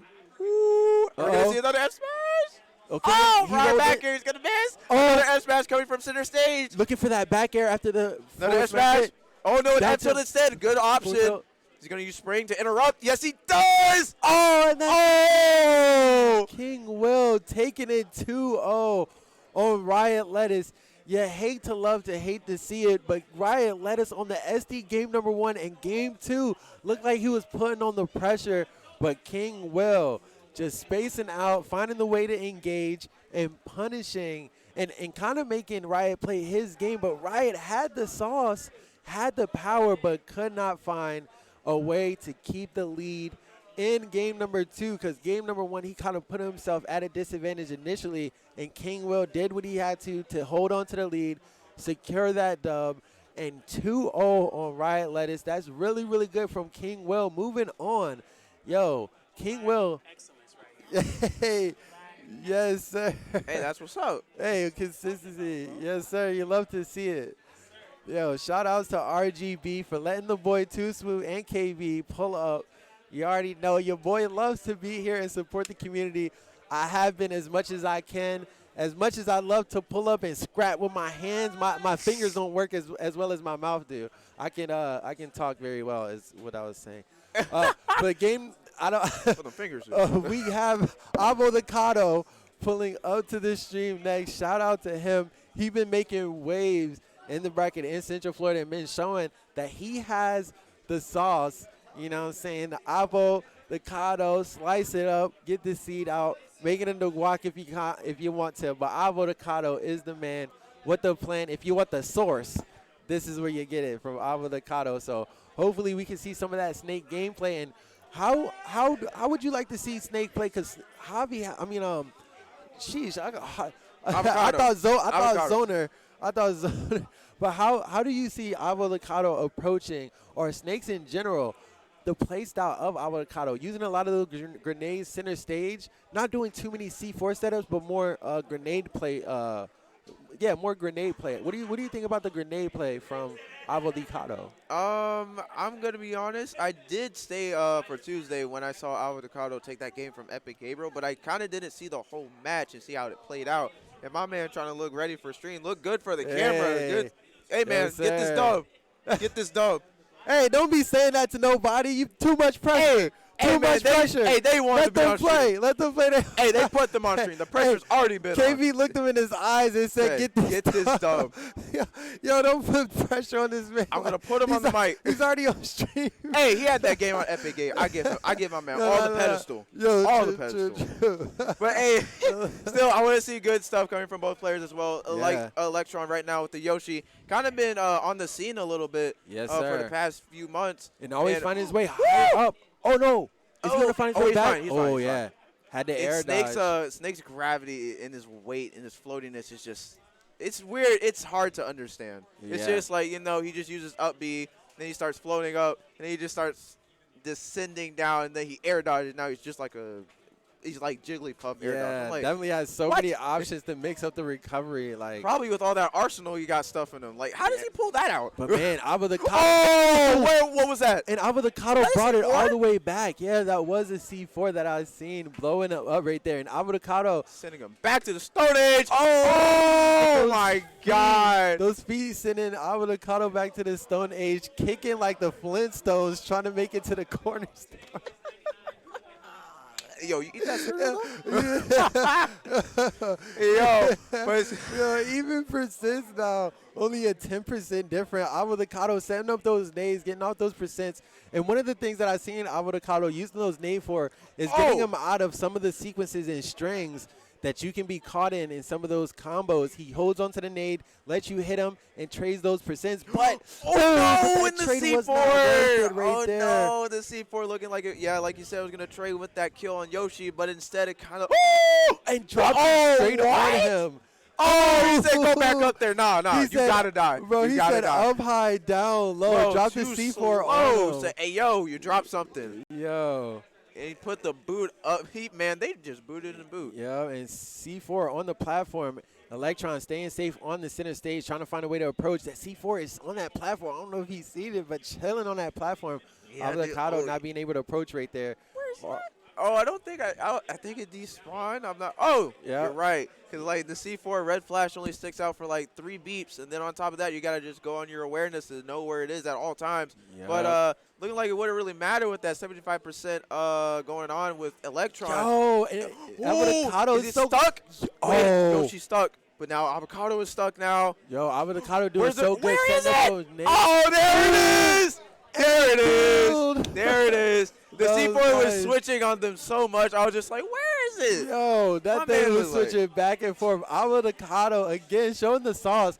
But it all started with some of those call-outs. When you make consistent call-outs, you start panicking and trying to choose an option you're most confident with. And that's when he can do the sauce with the C4, switch it back and forth, and catch you with the setups. But the nades is where it started. Setting up the nade on where you wanted to roll in, getting blown up. And once you're popped up, you're trying to scatter, and the scramble turns into more of a situation that Avocado has a hand in. So right there just has so much control in those scramble situations. Let's see if Electron is lit up for game number 2. Look like those eyebrows is ready to get this thing jumping. Shoot, my man's eyes look desperate. He got death in his eyes. Like, all right, bet. That's what death looks to you? I had no idea, man. This man looks like the nicest person I've ever seen in my life. Yeah, it's like the nice guys don't get on the bad ones, dog. Like, I don't know what somebody who performs as a Teletubby looks like, but I would say he would be like the embodiment of a Teletubby performer if I were to see. He looks like a nice guy, somebody who just wants to have fun, have a good time, and, you know, put on a person. Hey, man, you've been here longer than I have. Hey, no, I do not know Electron enough to make that judgment. But game number 2, we have 65% on Avocado. Electron, what Teletubby color would you be? Yo, 124% on Electron. God. Just trying to find his way back to the platform. Oh, find his way in the boot once again and just like the destination to the top blast zone. Yep, and Battlefield getting caught on those platforms, not able to find his way onto the bottom. And Snake just able to find his positioning to get that up tilt off. C4 is on the platform. Got to find a way to safely approach.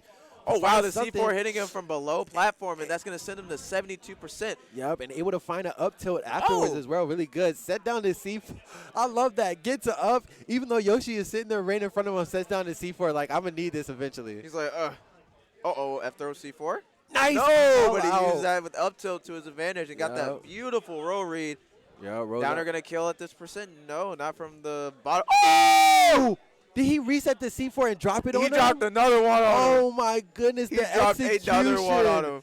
Oh, the set off the C4 and dropped it on him and killed him. Oh, and the last hit of Yoshi's back here, that's going to kill him. But finally taking that first stock. But Avocado already looking way too comfortable. Avocado is going crazy. Oh! He's done. He's back. Air dodge on. Oh, my God, Snake. Why are you like this? Your body is just weird. Trying to first stuff him hit out. jab. I love the up high down low. What's the option though?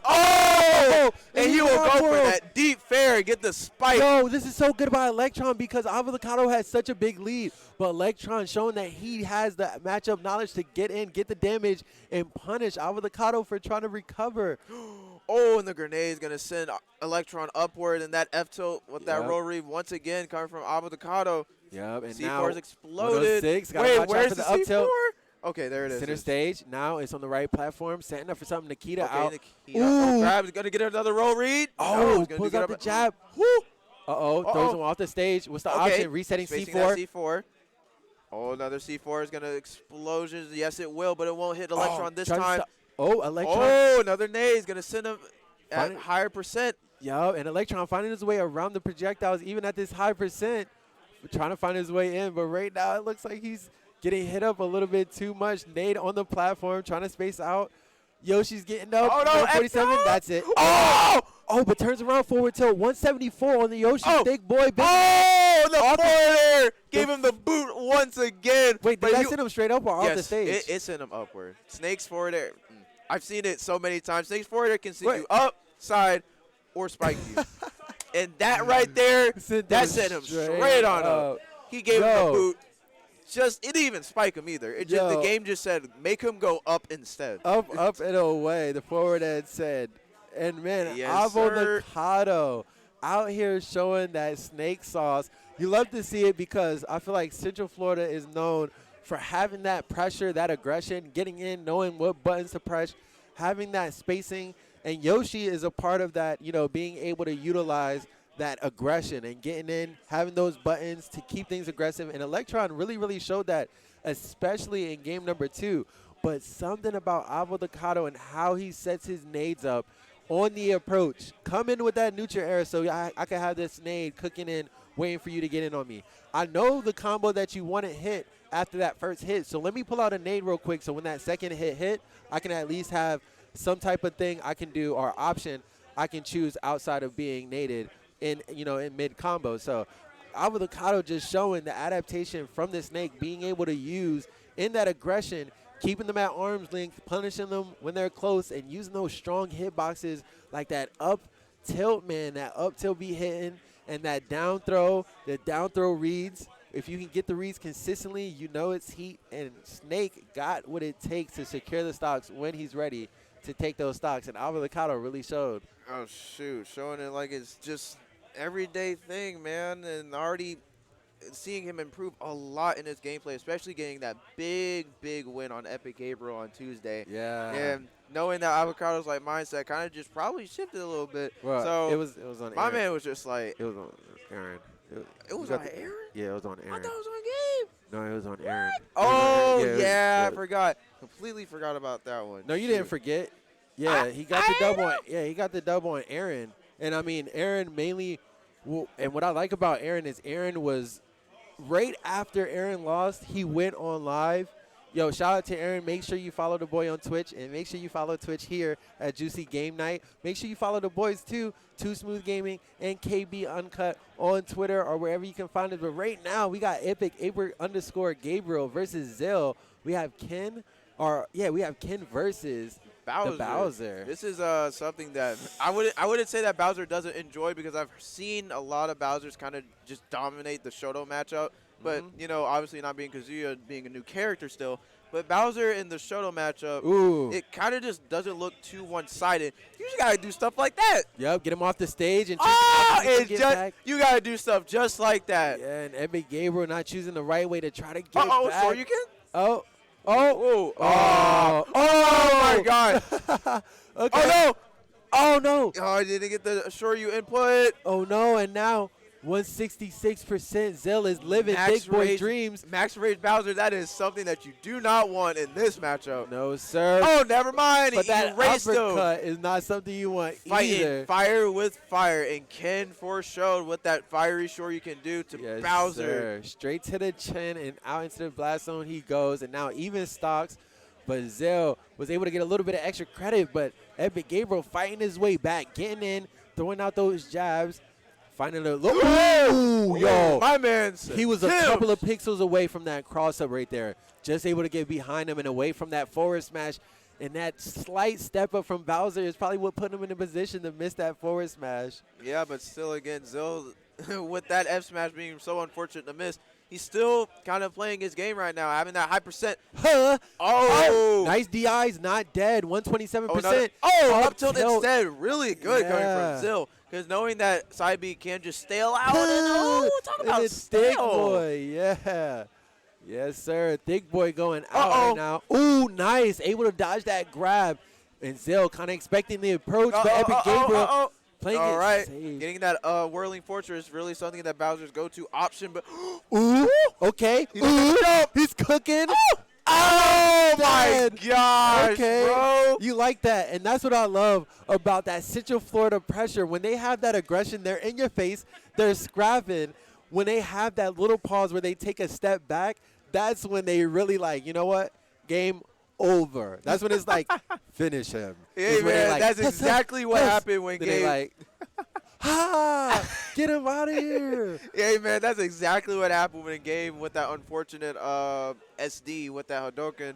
Probably tried to do a fiery Shoryu instead, but he still came back and responded by still taking that game. Yeah. And hopefully we can still see him take the set. But Zill right now. No, we want not Zill gonna to let take the that set, happen. right? No, we want Zill to take the set, right? I don't know what his chat say. I'm just Hey, yo, 1 for Gabe, 2 for Zill. That's what's up.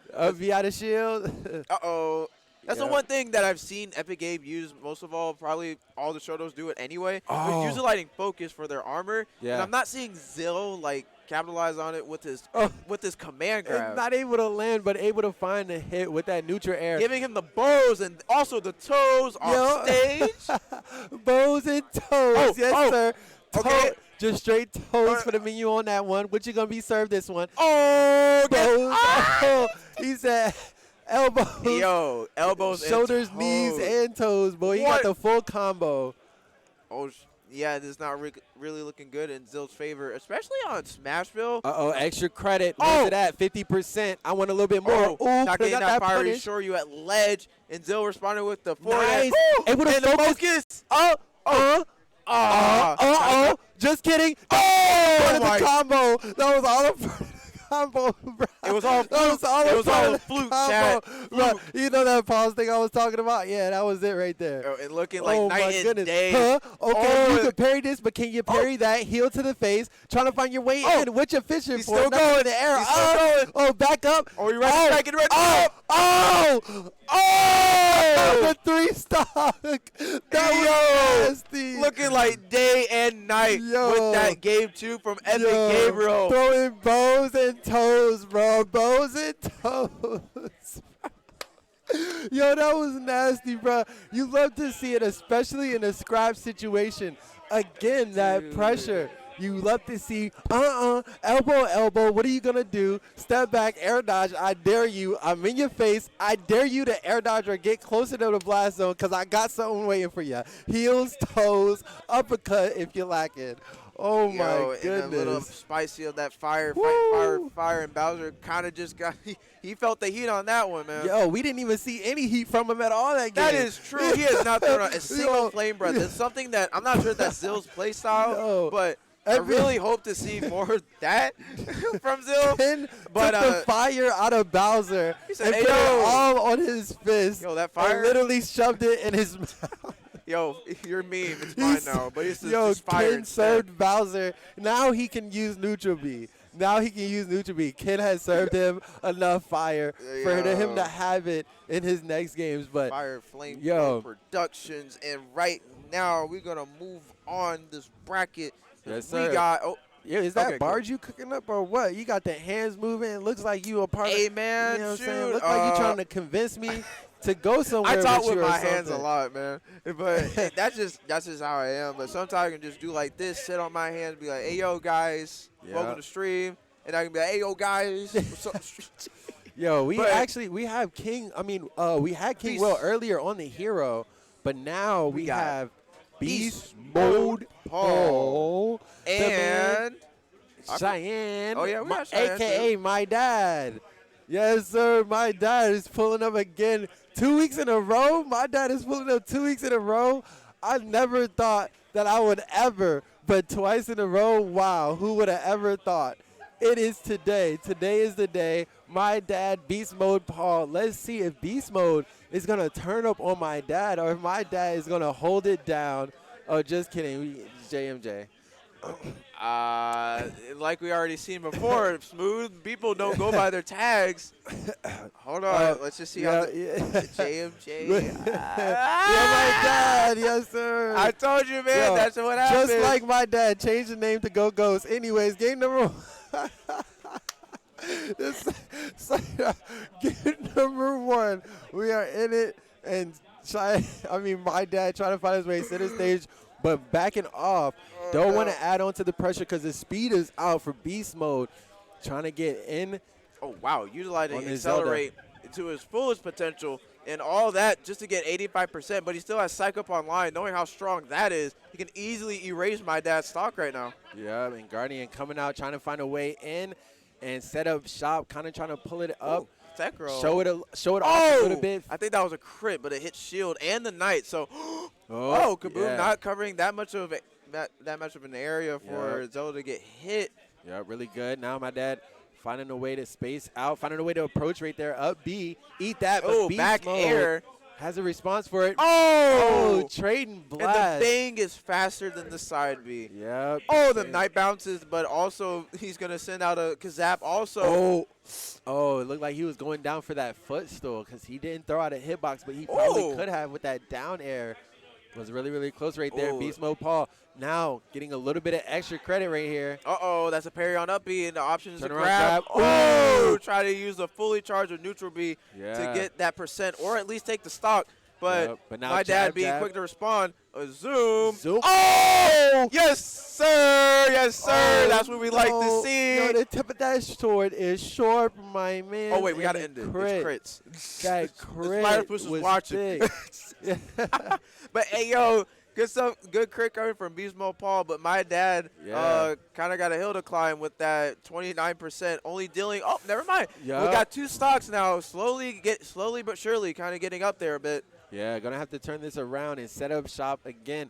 Kind of have to get Beast Mode Paul to approach the way that my dad wants instead of the other way around. It looks like Beast Mode Paul is just able to sit back, choose his options. And got Psych Up Oof online. That is really crucial, especially with on shield. Knowing that back air and forward air have the potential of breaking, but he's going to use that Psych Up with F-Tilt getting 60 and still having Oof online. Let's see how he utilizes it. Back onto the edge, get up. Oh, his Psych Up was canceled. Wait, no, it wasn't. Uh-oh. Nice. Try to use the Guardian approach to protect on that approach, but Beast Mode Paul is playing it. In the facing toes. that F smash and slicing the toes. Yeah, and that will be Beast Mode Paul first game. Yeah. And my dad not looking too happy about how that ended. But still, Beast Mode Paul was kind of, like you said, utilizing his time on the other side of the stage, just looking at his options, especially fishing for Psych Up Oof, which is really, really something that you really need. And it would have been more dangerous if he had all those and Accelerate. Yeah. Knowing how fast Accelerate Hero is, faster than Sonic the Hedgehog. Yeah. So you have Psych Up Oof and you have a sword character that can crit you. That's faster than Sonic. Yeah. That is a... Get out the way. Get out the way. That sounds like no type of traffic I'm trying to be in. Yeah, right now. Taking the toll road on that one, Chief. Hey, yo, man, you just put on avoid tolls? That's it? Oh, no. We're putting tolls on in this case. That's a whole crash waiting for you on I-4, and we know how that goes. Grabbed up 47% on my dad. Getting back up with that neutral air. Okay, up tilt. Okay. Oh, landing on the platform, no punish. Oh, wow, not punishing that side B on shield, looking how close my dad was on that. Yep, nice spacing. Okay, 56%. What's the way back? Onto the ledge. And a lot of Kazaps coming out from Beast Mode Paul and wasting those the MP that he has. Hopefully my dad can capitalize on it and know that he has no other option. But reading that tech, and he's going to get Psych Up, but he'll still get hit by that side B, was worth it in the end. Oh, and the Guardian coming in. Oh, the side B almost hitting, but the bounce just coming out, rolling in and almost. Oh, the crit. If he had Oof online, that would have broke my dad's shield so much. But luckily, my dad is going to have her saving grace and hold on to the second stock for now. Well, the first stock for now. Yep, and now bang. Finding center stage, and you love to see it from my dad, finding a way to adapt in this matchup. Seems like that game number 1 was a little tough, but game number 2 finding themselves at an advantage. 106 and 10% on beast mode, trying to find that down there. Okay, mixing it up. Finally getting that Kazap off stage, but he has to use that fully charged up B to waste more of his mana. Okay. Wow. You love that. Drifting back. Zapping him up out of here. Yes, sir. Now, my dad is not in a tough position right now. Has 42% of extra credit so far. 64 now, beast mode. Wait. Nice. Guardian. It was on the platform? Yup. Calling him out right there. Charging him up. Such good positioning. The get-up attack coming from beast mode Hall. Challenging the Knight and Zelda at once and still prevailing. Yep. And now landing on the platform. Now getting that punish, but only one little slight hit of that up air. Oh, the run-up grab. Beast Mode Paul saying that he's not afraid to approach now when you're holding shield at ledge. Fishing for those downers to get a spike, but not lucky enough to get one of them. Yeah, and now nice spacing from my dad, just trying to get back on safely. Another Kazap. Don't want to approach and now it's even percent, but using that heal spell. Oh, no. Okay, F-throw off stage. Kaboom. Ooh! And the suction cup messed up her air dodge, and my dad will lose her second stock. Yeah, and now the strong what just happened? The strong hit zapped him. It must have been the DI falling all the way into the blast zone, all the way from the other side of the stage? Where do they do that at? That must have been, you're probably mostly right, because when he was in the blast zone, he was looking in the menu like, how am I going to get back on stage? Somebody check Zelda's heels. There got to be some type of metal shards or pieces. Them heels are made of something more. Oh, no, the Triforce of Wisdom just gave her that. Yeah. It's not even her hands, not her head. It's not like her strength. It's just toes. Okay, now Accelerate is out. Ooh. Oh, and that neutral B iframe will save my dad's life. But still at 54% at even stocks, and Beast Mode Paul going to use that heal. Ooh. Oh! What's the option? What's the option? Oh! The tip. Yes, sir. That's what you like to see. And that's a shield break from Beast Mode Paul using that psych up and charging it. There. Yeah. It's like my dad slid in right there, and you could see it a little bit of hesitation, dang it, I put myself right in that position because he charged up just enough. Break. Hey, and it is psych up out of all moves, so it does have the best potential of shield breaking. But if you had Oof alongside of you, all you had to do was just flick the stick. Yeah. But still, charging up that F smash and getting that psych up shield break, good stuff from Beast Mode Paul, utilizing that power that he has bestowed upon him. Yeah, we're seeing that hero sauce today. I mean, King Will, Beast Mode Paul, and we have a lot of Sonic gameplay that we usually would have. But, shout out to Diz. I know he kind of moved. I forgot where Diz moved to because. Wow, you forgot. No, I don't know where. Wow, you forgot. Look, man, you forgot. I'm playing right. Texas. Texas is where he moved to. I got you, bro. You know what I'm saying? But shout out to Diz. Yeah, shout out to Diz in Texas. You know what I'm saying? Holding down in Central Florida with the Sonic and the hot Piranha plant and the King DDD and he got a couple of sides. I don't want to leave them all out, but the DDD, the Sonic, the Piranha plant is when I seen him sauce on the most. That's what I got hyped for. The Piranha plant, you love to see it. And shout out to my dad pulling up on the Zelda. You don't see Zelda too much. I know Arkma is in the building, pulls out the Zelda as well, but you don't see Zelda in Central Florida too often. But a lot of diverse cast here in Central Florida trying different things and a lot of pocket characters, just like we've seen Edward Gabriel pulling out that Ken. He has a couple of different characters that he liked to play. A lot. Yeah, shout out to the I think diversity. Epic Games just has the potential of playing every character. He did go random that one tournament. Yeah, true. I mean, I remember him playing me round one in bracket, and I'm pretty sure he went random, but I think he went Shotos because he just wanted to destroy me real quick. Don't worry, man. We're in the same boat. He went Snake, and I went to PS2, got 2 stock. He did go Palu, and I'm like, dang. But, hey, I took it to the last stock, but shoot. But hopefully we can see all these stocks being taken with Lightning Cam and Javi on Earth. Yes, sir. We love to see it. Lightning Cam using those barrels as he loves to. But Javi being so creative on how they mix up getting back on the stage. You love to see once Javi's off stage, how they get back on it, how they fight. That monkey flip after 2 down tilts. Catching that roll with the monkey flip. Yeah. It would have been so broke. You think it would be broken if Villager could pocket his own? Oh, no. Oh, no. And Javi on Earth intervening with his up B 2 times in a row. Yep. And Lightning Cam has no choice but to accept fate and take that stock. Yep, and that up B has been so tough for Cam because it seems like it's been having a good amount of success, but it also has a really good amount of drawbacks, and one of them is being hit out of it early and not being able to control where you go or having an idea of you actually being hit out of it and you react a little bit too late and then you're dead. So now we see the pocketed banana actually.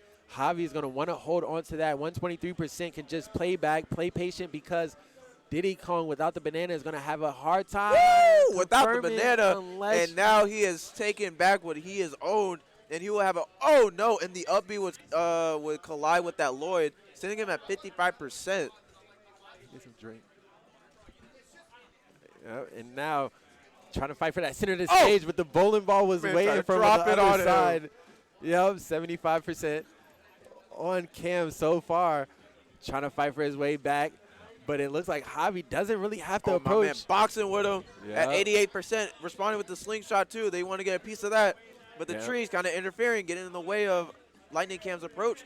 Nice neutral air out, and you see the barrels. Yeah, you seen Cam got hit out of barrels again. Oh no! Be careful. Javi off the stage with it. Oh my goodness! Javi is so nasty off stage, bro. Like you said, that's Javi on Earth. He is everywhere, on the ground, in the air, bro. Everywhere, right?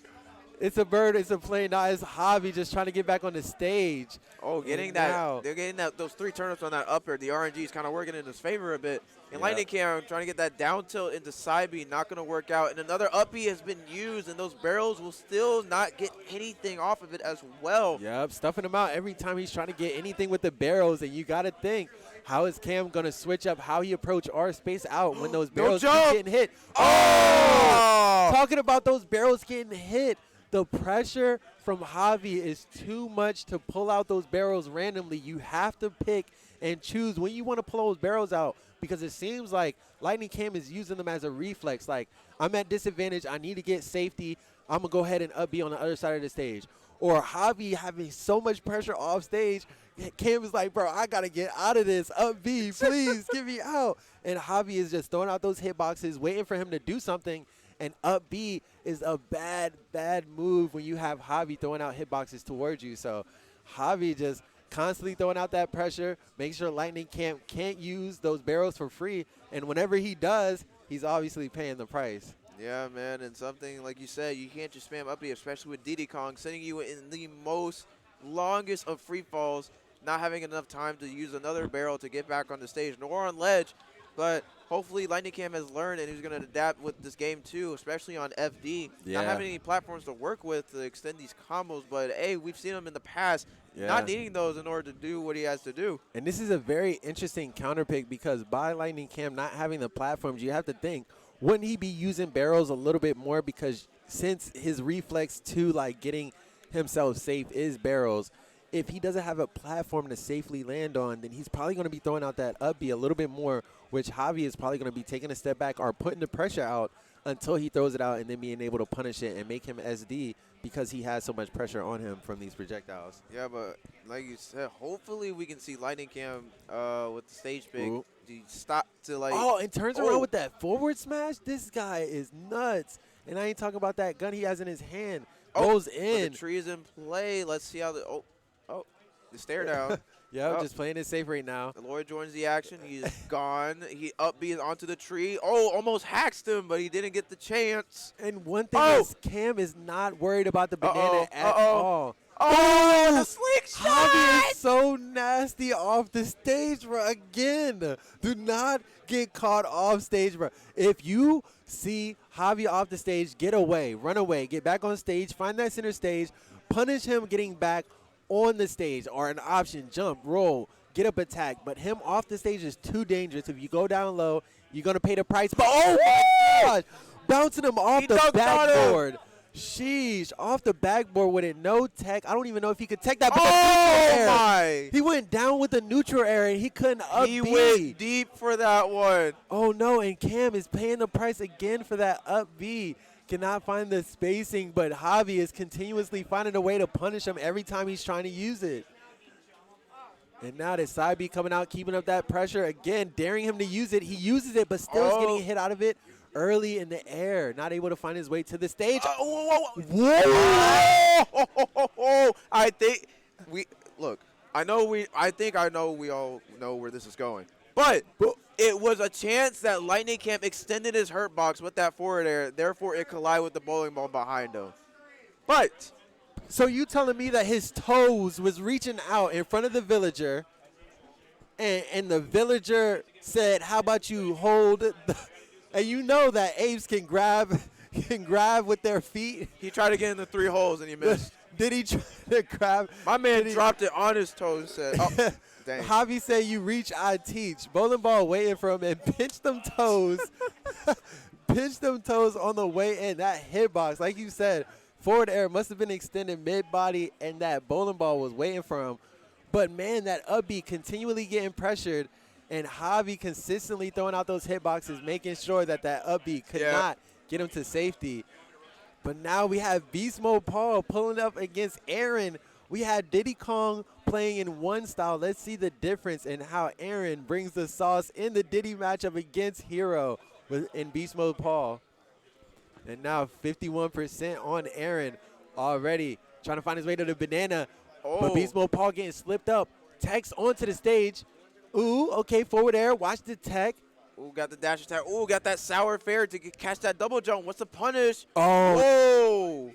probably, I'm not sure if he didn't want a double jump there, but it kind of didn't look like the option. Yep, but down his tilt, option grab was him up. zoom there from Beast Mode Paul. Yep, finding his way back to the center of the stage, and now trying to pick an option. Whack is on. Oh, and banana Shot him into down. F smash, and that's Oh. gonna take it from center stage. Yep, use his own confirm to take the stock, and now Aaron is down 1 stock. Oh, let's and see Beast it. Mode Paul having banana in hand. Never mind, it's in Aaron, and now it's in the hands of Space. And there it is once again. But Beast Mode Paul kind of throwing out these options to see if he can get a hit in. But Aaron not going to let that happen. Yeah. But another zoom's going to pop up. Zooming out, has that banana. Try to zoom into the banana. Oh, and the push charge, the side B snooze is going to miss by a long shot. Yep. Aaron does still have banana in hand. Never mind, it's in the hands of Beast Mode Paul, utilizing. Ooh, and Aaron down 2 stocks, cannot find his way into the hero. Beast Mode Paul is just taking his time, choosing those options, and is able to get Aaron before he's able to find his way to the banana. But that back air is going to help Beast Mode find his way to the blast zone. And now we got Aaron down. Instead of 2 stocks, he is down 1 stock, but has a lot of percents and a whole stock to make up. And a whole lot of RNG to face against, too. And that down smash, up smash, not going to be a crit, but it's going to send him at 51 anyway. And Aaron using that banana as much as he can, but only getting 24. Oh, another banana doing 48, double the percent. Oh, air dodges in, rolls in as well. Oh, back air, That's another roll in. Oh, and he could have gotten a punish as well. Oh, and he disappears just like that. Game 1 is taken by Beast Mode Paul. He whacked. No, he whacked him. Aaron monkey flipped into the whack. Yeah, that's something that's really unfortunate. And with that whack percentage chance killing, kind of working in Beast Mode Paul's favor. Yeah, Aaron's going to have to tighten up and find a better way to approach, because the option he's choosing right now, Beast Mode Paul just has what it takes to keep him out, keep him at a distance, and continually punish him and not let him get to his banana. His accessibility to the banana, as well as being able to use it. Beast Mode Paul was able to get 1 confirm off of it, but Aaron unable to find too much off of his own banana. So let's see. In this game number 2. Ooh, another banana F smash, but it's not. Thankfully, it's not going to crit. But catching that monkey flip with an up air, Flame Slash is going to miss entirely. And Beast Mode Paul always reaching up for that banana anytime it's another pulled. roll in coming from Beast Mode Paul once again. I'm surprised that Aaron's not capitalizing on this already. It punishes him for pulling out that banana, and now Beast Mode Paul's hold on to it again. Beast Mode Paul just constantly playing a game of hold on to the banana, space out, choose my options, rinse and repeat. Oh, okay. Yep. Fancy. Back air now 100% on both. That's psych up, though. That could anything can kill at this point except up air or probably any throw. Yep, and Beast Mode Paul, again, constantly reaching out for that banana anytime Aaron puts it. Yes, sir, and that will take it. That down tilt following up into that up smash is what he needs to take to stock number 1. Definitely looking different than game number 1, but this is exactly what Aaron is used to doing, and his consistency will prove he has what it takes to bring it back if he can keep it up the second and get hit. that extra credit. Yeah, the extra credit looking like it's not going to get as much, but Oh. 18% Ooh. still can rack up, still with banana in play. But Beast Mode Paul, RNG once again, will that get in the way? Oh, Ooh, and and spaces Gazap, out. that's not going to kill. Good DI coming And from get Aaron. straight back in with the Oh, he forward slipped air up, monkey and then he flip. flipped up. 72%. What's the way back? Rolls in. Calls him out. Getting that hit. second hit. Yup. Oh! He went in for it. He has no jump. What's the option? Oh. Try to space out again. Good option. Spacing out and get his banana. He can choose 2 Okay. at 1, cover 1. But the forward is going to kill him from center stage. And he But knew. still, again, like you said, having all that extra credit. That was sick. He took a step back. He knew what was up. 1 step back, turn around, eat this, and forward smash into the blast zone. And now Aaron is finding himself up a stock. Definitely a big difference. Really good adaptation, but maybe it was just an approach. He had to take his time and find the way to approach in this game number 2. And he's showing, again, he has what it takes in this matchup to turn this around. Yeah, Beast Mode Paul kind of staying where he is right now in center stage, but Aaron not giving him the breathing room. He has no jump. Ooh, I thought he was going to hit that. I think Aaron really wants a spike right now. Oh, nice call and he got the monkey flip off that. Yo, banana into monkey flip. What's the way back? Oh, blast way back is with that fireball from ledge. And Ooh. No way. Oh, and he catches the banana, but he said, hold this and hold that. These toes Is it that strong? up into the blast zone. Yes, sir. I thought the only strongest up air I've seen was either Falco, Donkey Kong, and like probably every heavy I've seen. I mean, have you seen Diddy Kong's big toe? I have not seen that. Yo, me neither, but that thing probably hits hard. That thing probably got a callus and everything on it. That thing is probably built like a whole callus, bro. You search callus in the dictionary, it's going to be Diddy Kong's toe. Hold up. Nice and strong. Yo. Can't find it. You know the chalk that LeBron used pre-game? Oh, That's my the calluses God. off Diddy Kong's foot. And now we got game 3. And Beast Mode Paul going to take Aaron to Kalos. Probably something that he really wants with all that space to utilize the time to think of what his options are with that menu. Yeah. But, again, Aaron can close in the gap as he's thinking and just get him to that 68% like we see right now. Oh. Beast Mode Paul having Psycho online, not use it. Oh, no, and he crits the shield. Oh, no, he just had Psycho. 83% is the stock, and the shield break will take it. And now Beast Mode Paul is looking like he's putting on that pressure to take game number 3 and send Aaron into loser's bracket early. This would be a major, not a major, but definitely, well, yeah, I would say a major upset. Hey, I would say a major upset. What does Smash GG say? Who got the Right. IC? Oh, almost catching him with that Ooh. Z-drop down air. But Beast Mode Paul able to find his way back onto this stage. Oh, he safely. wanted that thwack kill. He did have a higher percent chance due to his percent being at 100. Uh-oh, and this is Aaron's opportunity. Oh, and the fireball's going to hit him at the pinky toe, and now Aaron is at 83%. Oh, and trying to find that banana into forward smash, but air dodging onto the stage. Aaron playing it a little bit more safe. It just wanted to confirm Yes, that and kill. that's going to kill it. Aaron looking like a little bit of a pop-off. I'm not sure if you saw that. But Ayo, Aaron is fired up with that first stock being taken. Let's see if he can keep that momentum and keep that fire within him to take all the rest of them. Monkey flips in, 29% already. Ooh, look for that down air dodge up to Beast Mode air. Paul is looking a little nervous, throwing out those hitboxes, getting caught up a little bit. Punishes coming out from Aaron. He's back getting, air he's getting these reads. Oh, kaboom! But the response from him, the pressure was coming out from Aaron, but the response from Beast Mode Paul was a perfect opportunity to throw out that hitbox and secure it. Oh! Okay, got that banana down there in the back air. Really good stuff coming from Aaron, the combo game. Okay, Monkey Paul losing accelerate. He's not as fast as he think he is right now. Monkey flip point Blake, putting him at 113% and off the stage, but finding his way onto the platform, trying to fight for that center stage presence. Which one of them is going to get that hit? Just playing it patiently on the way back. Oh, and using that up behind his shield to get out of the situation for that banana. Not really wanting to slip up at the percent that he's at. Oh! What are you doing? Okay, up. Okay, Big Toe gonna miss this time. Okay, Bang missing him from. Doesn't catch him rolling in, but steps up to the banana. He is walking like a madman right now, not chasing, not running in, not dashing. Back air. I feel like Aaron's really no zoom.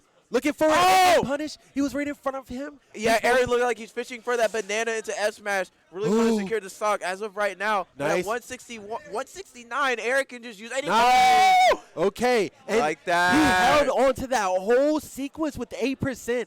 Beast Mode Paul could not find a hitbox to save his life, but Aaron could not find a way to secure the kill. But that right there, able to find a way to the kill, and now a way to an advantage. Down air into the grab, puts him up in the air, 48%. Already, Aaron found his way back. And all the projectiles that Beast Mode Paul is throwing at him is not working in his favor. Oh, gets back up. Monkey flip the toe. Eat that. Okay, got another backer coming out. But Beast Mode Paul does still have a fireball that is fully charged. He can release it at any time. Down tilt. 107. Oh, no. His MP is looking a little low. Okay, banana onto the shield. Okay, jabbing him off. Jab. Got to watch out. Calls out. Monkey flip. Monkey flip the toe coming out once again. Z-drop. Oh, that is forward. No, it's not. No, it's not it. The blast zones are too huge for Beast Mode Paul to die like that. Oh, drop. That's it. Oh, he gets mine. Okay, good part. Jab, try to jab him up. He's got the banana once again. How's he going to utilize it? The freeze is coming out. Using that banana. 160%. All right, he got a banana once more. Maximum rage. Air dodge. Oh, he missed it. Air dodge. Oh, please. Oh, snooze! Avoids it. But Oh, got the nair. Oh, I'm lands on the feeling- yo, platform. I'm feeling- Callow saved him. I'm not trying to jinx it, but I feel RNG coming on. Oh, the fireball draining his MP. The peanut trying to keep it. Oh! And able to find the confirm with the banana. So close, bro. I cannot take this from Central Florida, bro. My heart, bro. My heart. I need a ventilator, a aspirator, a respirator. What do you call the apparator that help you breathe? One of them. I need some oxygen, bro. Oh my goodness. Man, really close set coming from Aaron and Beautiful Paul. Aaron looking like he was kind of down bad with that percent that he couldn't work with and not killing and holding on that banana for his life, hoping and praying to the day that Beautiful Paul slips up on banana and confirms it with the smash attack. And he did just that with game 3, and he will move on in winner's bracket. Bro, when it comes to scrambles, I feel like it can go either way. Either of them could give them props for like keeping composure in the scramble or not caving under pressure in the scramble, or it can be the other side where it's like not taking advantage of some of those mishaps because there was so many open opportunities on both sides, and it was just like scramble situations were happening. Beast Mode Paul was finding the hit after Aaron almost confirmed a kill, putting him at disadvantage, but again, just not able to find his space to find a good option. Even when he was off stage looking for zoom, couldn't find it, so ended up being a little high off stage. Aaron didn't punish it. It was just an ongoing sequence of not punishing, and unable to confidently go in and find a way to secure the stock. So that scramble is such a good way to go back and watch and see what micro things you can do to fix and bring those things back and hopefully make it fly on your side, because man, those scramble situations can get tough and close, and Central Florida will be the one to do it to you. Yeah, man, my chest is tight after that one. Shoot. Man, and this set is about to be tight. We got Goblin and Javi on Earth, Villager and Roy. I'm surprised. What do you think, like, Goblin's like sword character choices are in like certain matchups, or do they just go in blind? Man, I feel like some of the is like armor choice, sweet spot and sour spot, and some of the confirms, especially with and maybe like how you deal with some of the projectiles. But as far as how you want to pick the characters in the matchup he chooses, I feel like that's so far-fetched for me. I had to ask him personally, but you know, I have been kind of keeping in touch with Goblin, trying to stay up on some of the info, some of the data, you know what I'm saying? So maybe that's something I could do, like, hey, what are the sorties that you feel more confident in what matchup, and when do you actually decide to switch? Because that's something that I ask myself all the time, but he's the only one that actually has an answer, you know what I'm saying?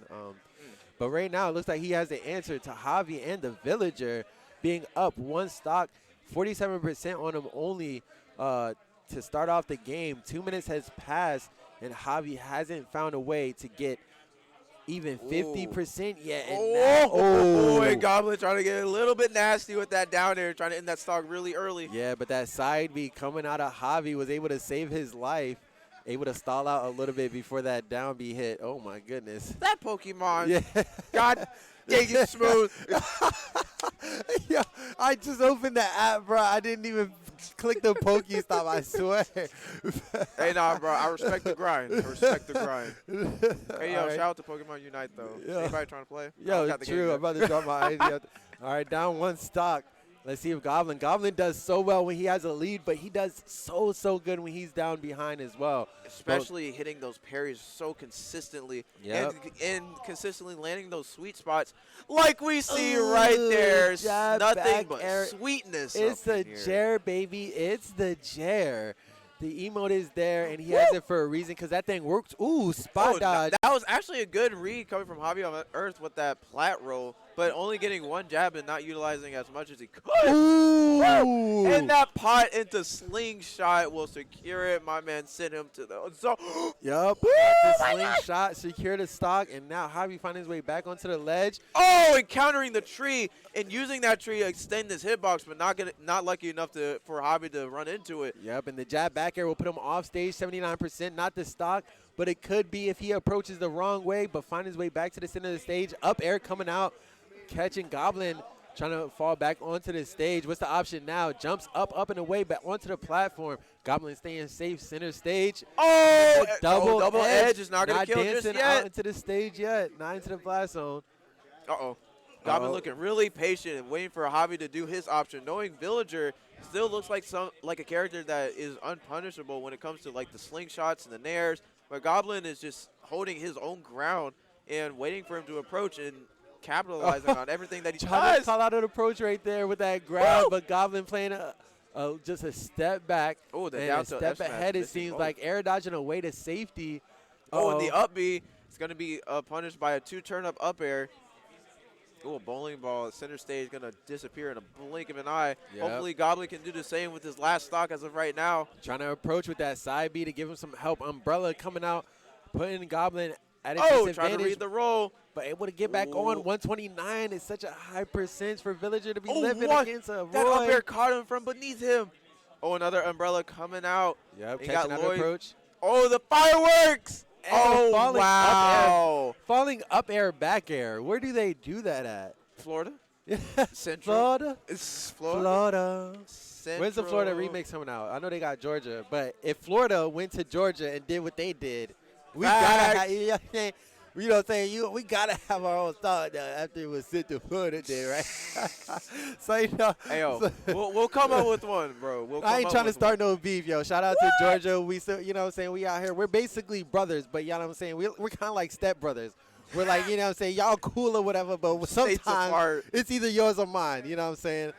Hey, And man, the like South you is said, trying to bro, go to Florida, of course, and they are fighting for it, and they fought for it recently. And we can see Goblin is still using that fight he has on his travels here tonight, still continuing over. 54% on him. Looks like Javi is able to find his way into a little percent lead. Oh, but Goblin, like we've seen him been doing, utilizing that up B out of shield a lot more, racking up percent and a little bit of knockback. Not enough to kill, but at least to just the get off me option. Yep.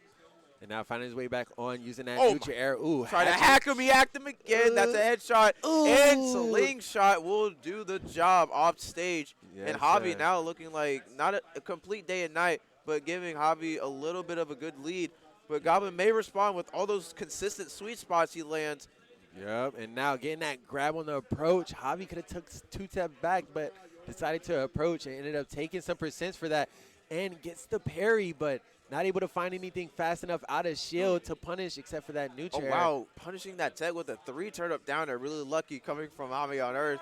Yeah, and now throwing those hitboxes back and forth, clanking them up smash, not quite yet, 125, trying to get that rising neutral air, but Javi finding his way back onto stage safely as he Ooh, does so I'm smelling consistently. I'm falling up air right now. Oh! Let's go. And that sour short hop up air connected with the sweet up tilt? Yeah. Excuse me? Yo, that's a lot of sweet and sour. It's like some Sour Patch Kids out here. Hey. Yo, and Have Goblin. you eaten the cereal?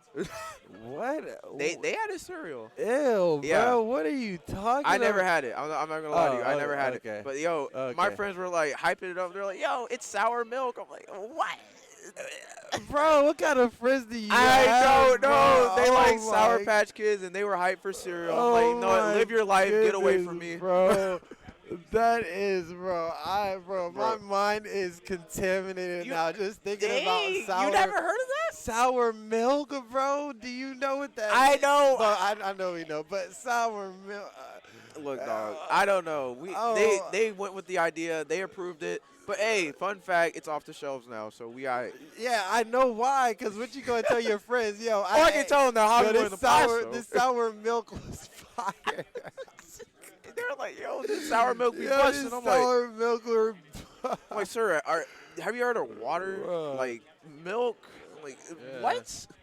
All Like, right. yeah, I understand chocolate milk, but sour? And now Javi had the lead initially, but Goblin was able to find his way back, and now maximum rage on him. The grab is not going to be Oh, the enough. pot is going to catch him. Did that catch his jump? No, it did not. It did not. He's Oh, so and ducking that resourceful. Lloyd with the double edge dance. My man is playing games. Oh, Oh! but not playing his way back onto the stage the right way because Javi able to find a punish and taking that stock back. 48% of extra credit. Goblin was Ooh, able to down get tilt. tech read. Whoa! Ooh, center that body F tilt jab. catched him from behind. Oh, and F no. tilt Jer. And that will take Javi out of winners and straight into losers. Yeah. And good stuff from Goblin, connecting those so well. Yo, and Roy has such strong hitboxes, but if you use the strong hitboxes, add the strong hitboxes with hard reads, that is a crazy combination. And right there we've seen when you start to jab or get a little bit of a down tilt, especially off the edge, the option in response to that tilt attack or that jab could be life or death, and we've seen that right there, especially with that option. Javi just trying to get back on stage. You kind of seen right there, don't fight Javi off stage, just choose an option when he's getting back on. And Goblin took 2 steps back, was like, I'm not going to fight this man off stage. I'm not going to go out with it down there.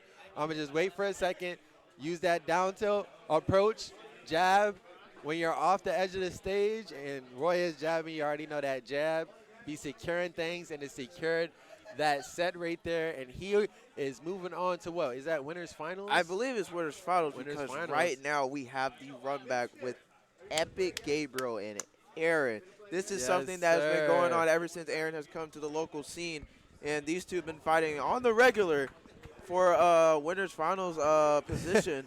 Almost like all the tournaments. Like, they've never met this early or, like, mid. They're just like, hey, yo, we got to fight, literally every time to get the winners in order to face Goblin.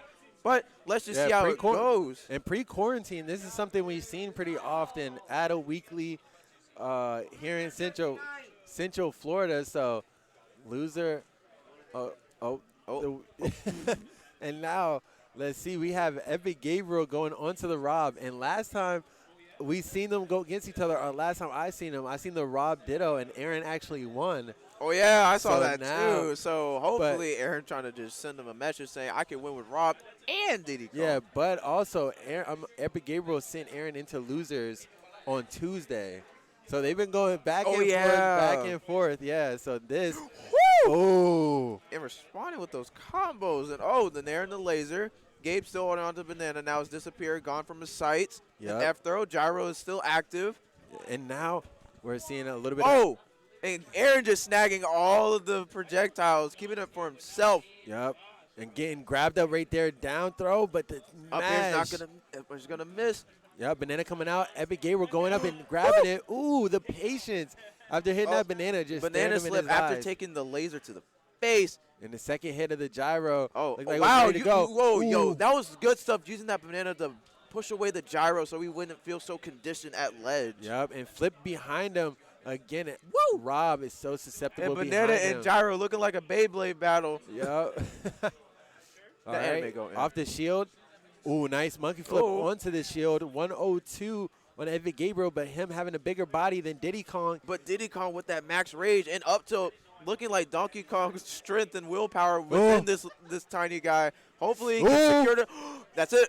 Yep. Clocked him. Yep. Up and away you go. That up throw will take that first stock.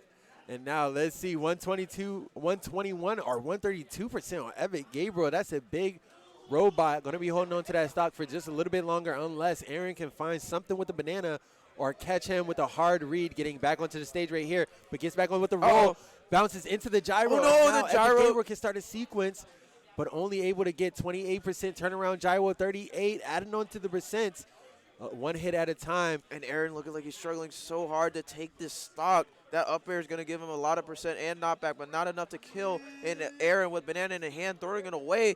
And Epic Gabriel might start. And the up smash coming from Aaron, looking like he's kind of in relief with that first stock being taken. Now he can just work with that 0% and combo his way to high. Yep, and now it looks like Epic Gabriel is like, get off of me. I got the lead. I want to hold on to it, throwing those projectiles so Aaron cannot get into him. And he's going to have to choose a way to get back that Banana, because if you don't have the Banana, you're going to have a hard time getting in or find a way to kill Epic Gabriel. Right now, he's less worried about how to kill, but how to add on those percents, because you can't kill a big robot without big percents. Oh, no. And so unfortunate, holding on to that stock for a long time, but right there drifting a little too low to be able to get back up onto the stage. But now starting a sequence of his own, trying to bring this thing back. 83%. What's the approach? Trying to approach with the neutral air, but the monkey flip to respond, dropping down. Up tilt, up air. Oh, the fully charged laser. Oh, It goes it's not enough. Oh, the back air's going to miss. Uh-oh, went so high. Oh, it goes he onto the missed the platform, but doesn't get anything from it. And now Banana's still not out. Oh, there it is. Okay, let's see how Aaron's going to utilize it. And probably not long enough, and Epic Gabriel's going to just run up and grab. And Aaron still has Banana in hand. Slipping him, and Banana coming back out instantly. Monkey flip onto the shield. Oh, they're both rolling. Oh. Nice. Off the stage with him. Now Banana. Reading that back air going high. Hopefully Aaron can do that once more. But Epic Gabriel found his way back onto the stage, off the ledge. Oh, trying to and then find Aaron's that not going to back connect air. with that back air. Up air. Oh. In the mixed DI, looking like he was going to go left, but he went right instead. Yeah. And really, Aaron probably doesn't want to lose this game again, knowing that the last time he did get a little bit shaky between Epic Gabriel. But really hoping that this time around he just capitalized on what he did from Tuesday and apply it now into hopefully reverse this set. But this is what he's been waiting for, like breaking into and being able to play against the top players. You can only get better, especially because you have thorough proof of what it took to beat you and what you could utilize and take from that match, in good or bad, to be able to take into your next weekly or against anybody. Because even though this is Epic Gabriel, this is one of the best in Central Florida, and this is just a small sample size of once you hit those majors. Once you hit those regionals, you need to have that practice, and this is a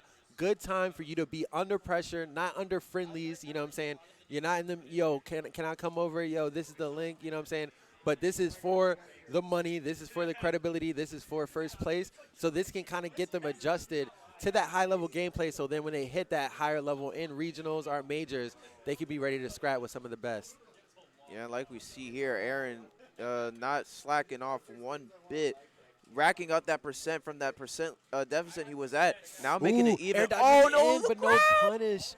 Slightly whiffing with that grab. Stubby arms of Diddy Kong can't reach that far. Oh, and reading that air dodge, responding with a forward air. Ooh, the constant pressure no matter what. Aaron throwing out that banana, but he is looking for that pressure as well and is always adapting and choosing the right option. Is that it? No, it's not. The mash coming from Aaron, responding with that banana Z drop into the back air. 27%, get back on. Ooh, and Nair. Jumping up. This looks like Epic Ooh, Gabriel. and Nair coming from Gabe as well. Not killing, but almost will. and threw the banana down It's to get the gyro out of there. Oh, monkey flip, and he's going to kick him for that one. And, getting that roll read, but misspacing that grab. Yep, laser is out. What's the way? Banana is in hand. Catching him with that up air. Oh, my Lord. Yep. You're telling me the banana still killed him? But 60% is so good. For extra credit, but that would have been a scary Rob way. can easily take that back with Epic Gabriel's combo game with that gyro and utilizing those aerials to make the best of it. You got to parry that neutral air if he keeps approaching, and Epic Gabriel getting used to doing it. So now finally punishing 25% on Aaron. Looking really good. Gets the banana hit.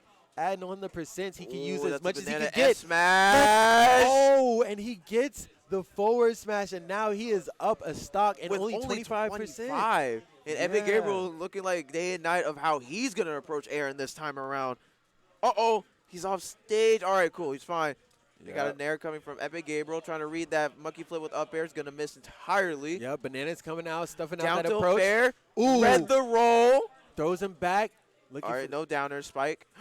Side B won't take it. Oh, no, and he let go of shield early, kind of expecting him to choose a different option. Maybe was scared of the grab.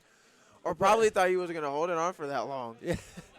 But yeah, that's a common thing to do against Robs when you're at ledge, just going to drop shield, thinking that Rob's roller arms will just like end shortly, knowing that, you hit shield, you just got to drop it. Oh, gyro was in a hand, but he wanted the banana, ended up taking a step back and kind of lost a punish from it. That banana in the fair. But the pressure is still on. Momentum still on. Yeah, also, from rotor arms coming out. The punish, okay, toes, ethos. Another down. more. Gyro's on the stage. Beam is coming out. Dodging that up. The tools are out of Epic Gabriel's hand. Another Nair coming from Epic Gabriel is going to be shielded by air, and another gyro, another shield. Banana's coming down just in time. This is banana at 106. This could be a banana S smash for any smash attack that falls he down chooses. neutral air. Banana is under him. Needs the banana back. Pulls it out. Falls on the banana. Okay. Gets the toes. Get him off the stage. Falls back sneaking that the banana platform. before Epic Gabriel can grab it for himself. Grabbing it. It's in Epic Gabe's hands now. The banana's back out. Oh, Zaire. Oh, my. Oh. Oh, Zaire down there. I Fights his thought it way was going to back. happen. Neutral air is coming out. Onto the platform. Banana's up. Got a back air. Banana needs to come back out. Oh, another back That's air. game number 1. Two. I mean, 2. Going to. Bro, I was so hyped. I forgot what game it was. I know, man. Bro, It'd oh be my like gosh. that. It'd be Bro. like that. But, yo. Bro. But, Oh, my gosh. That game was going man. back and forth, back and forth. man. And, yo, looking like Aaron adapted pretty well in that game, too, making Epic Gabriel work for his kill this time around. But this is game 3. This is the last game before one of these two players has to go in winners finals and face off Goblin.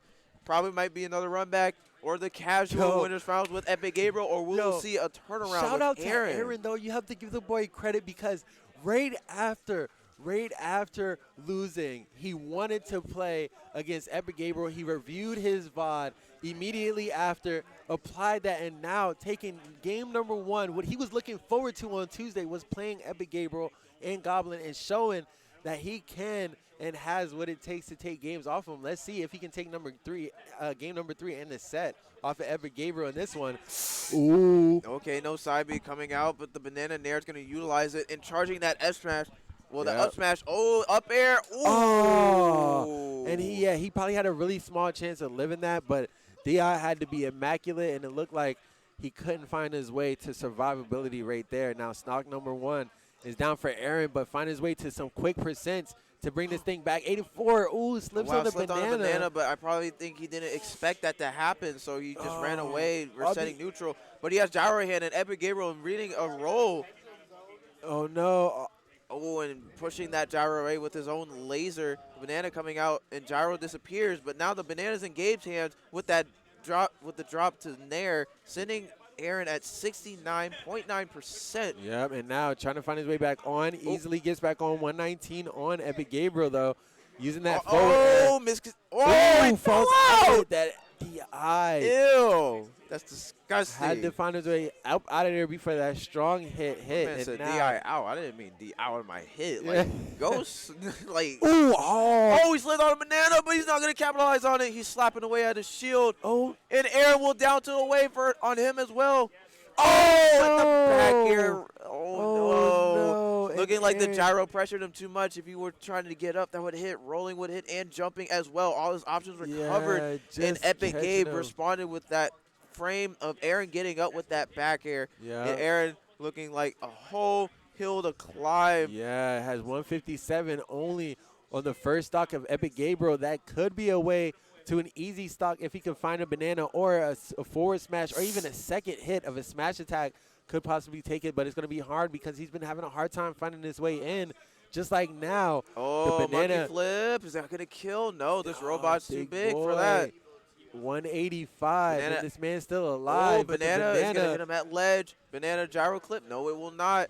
Oh, regrab. There at ledge. Oh, he dropped the banana. He's at 191. Gets passed up. He is past rage. Oh, yeah, couldn't get caught on the top right there. Would have been really dangerous. Right. Looking like DK with that up tilt, going to secure the first stock, but still at 70% against Epic Gabriel.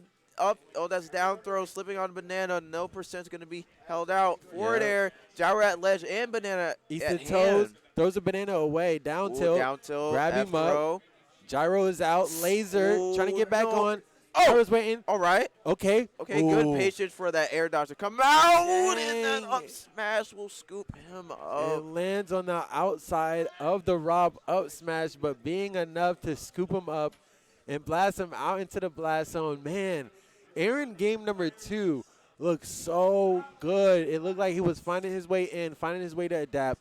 But game number 3 looks like Epic Gabriel was finding the ways to punish Diddy's weaknesses and his approach, holding on to the banana longer and getting off some hits or some sequences to start it. When the banana was out, he was easily drifting up, catching the banana and just throwing it out freely where he wanted to, because even when Aaron did have the banana, wasn't able to find too many opportunities from it.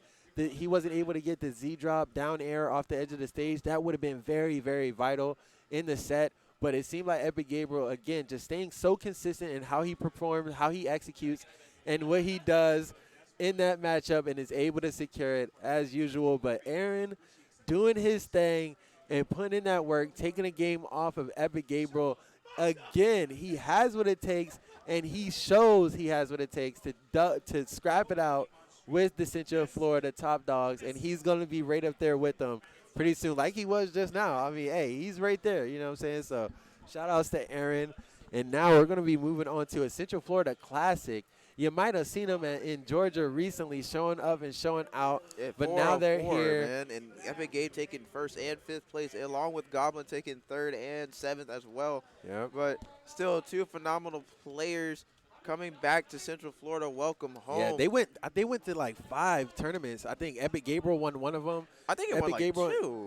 Yeah, he won 2. Oh, yeah, he won 2, and then Goblin came in 2nd in another one. Yeah. And yeah, that was a. Why did they even go down there? I'm not sure if there's like any events going on, meeting family, or they just went there just to play. They just went there to play. You know what I'm saying? That's good. That's good competition. It's usually really good competition. So, you know, you like to show up to where the good competition is. And a lot of Georgians like to talk. So when you're returning, you know what I'm saying, when you're talking and you're that far away. But the thing is, they didn't schedule anything specific like, oh, this dude's talking smack, I'm going to pull up to his.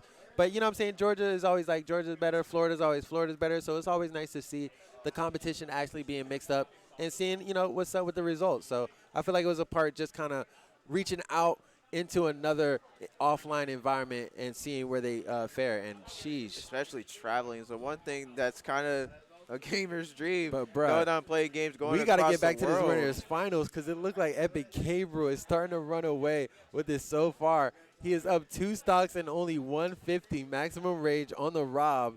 And, man, it looked like Epic Gabriel is on one, kind of opposite of what we've seen. Goblin being on one as of recently, but able to get that one.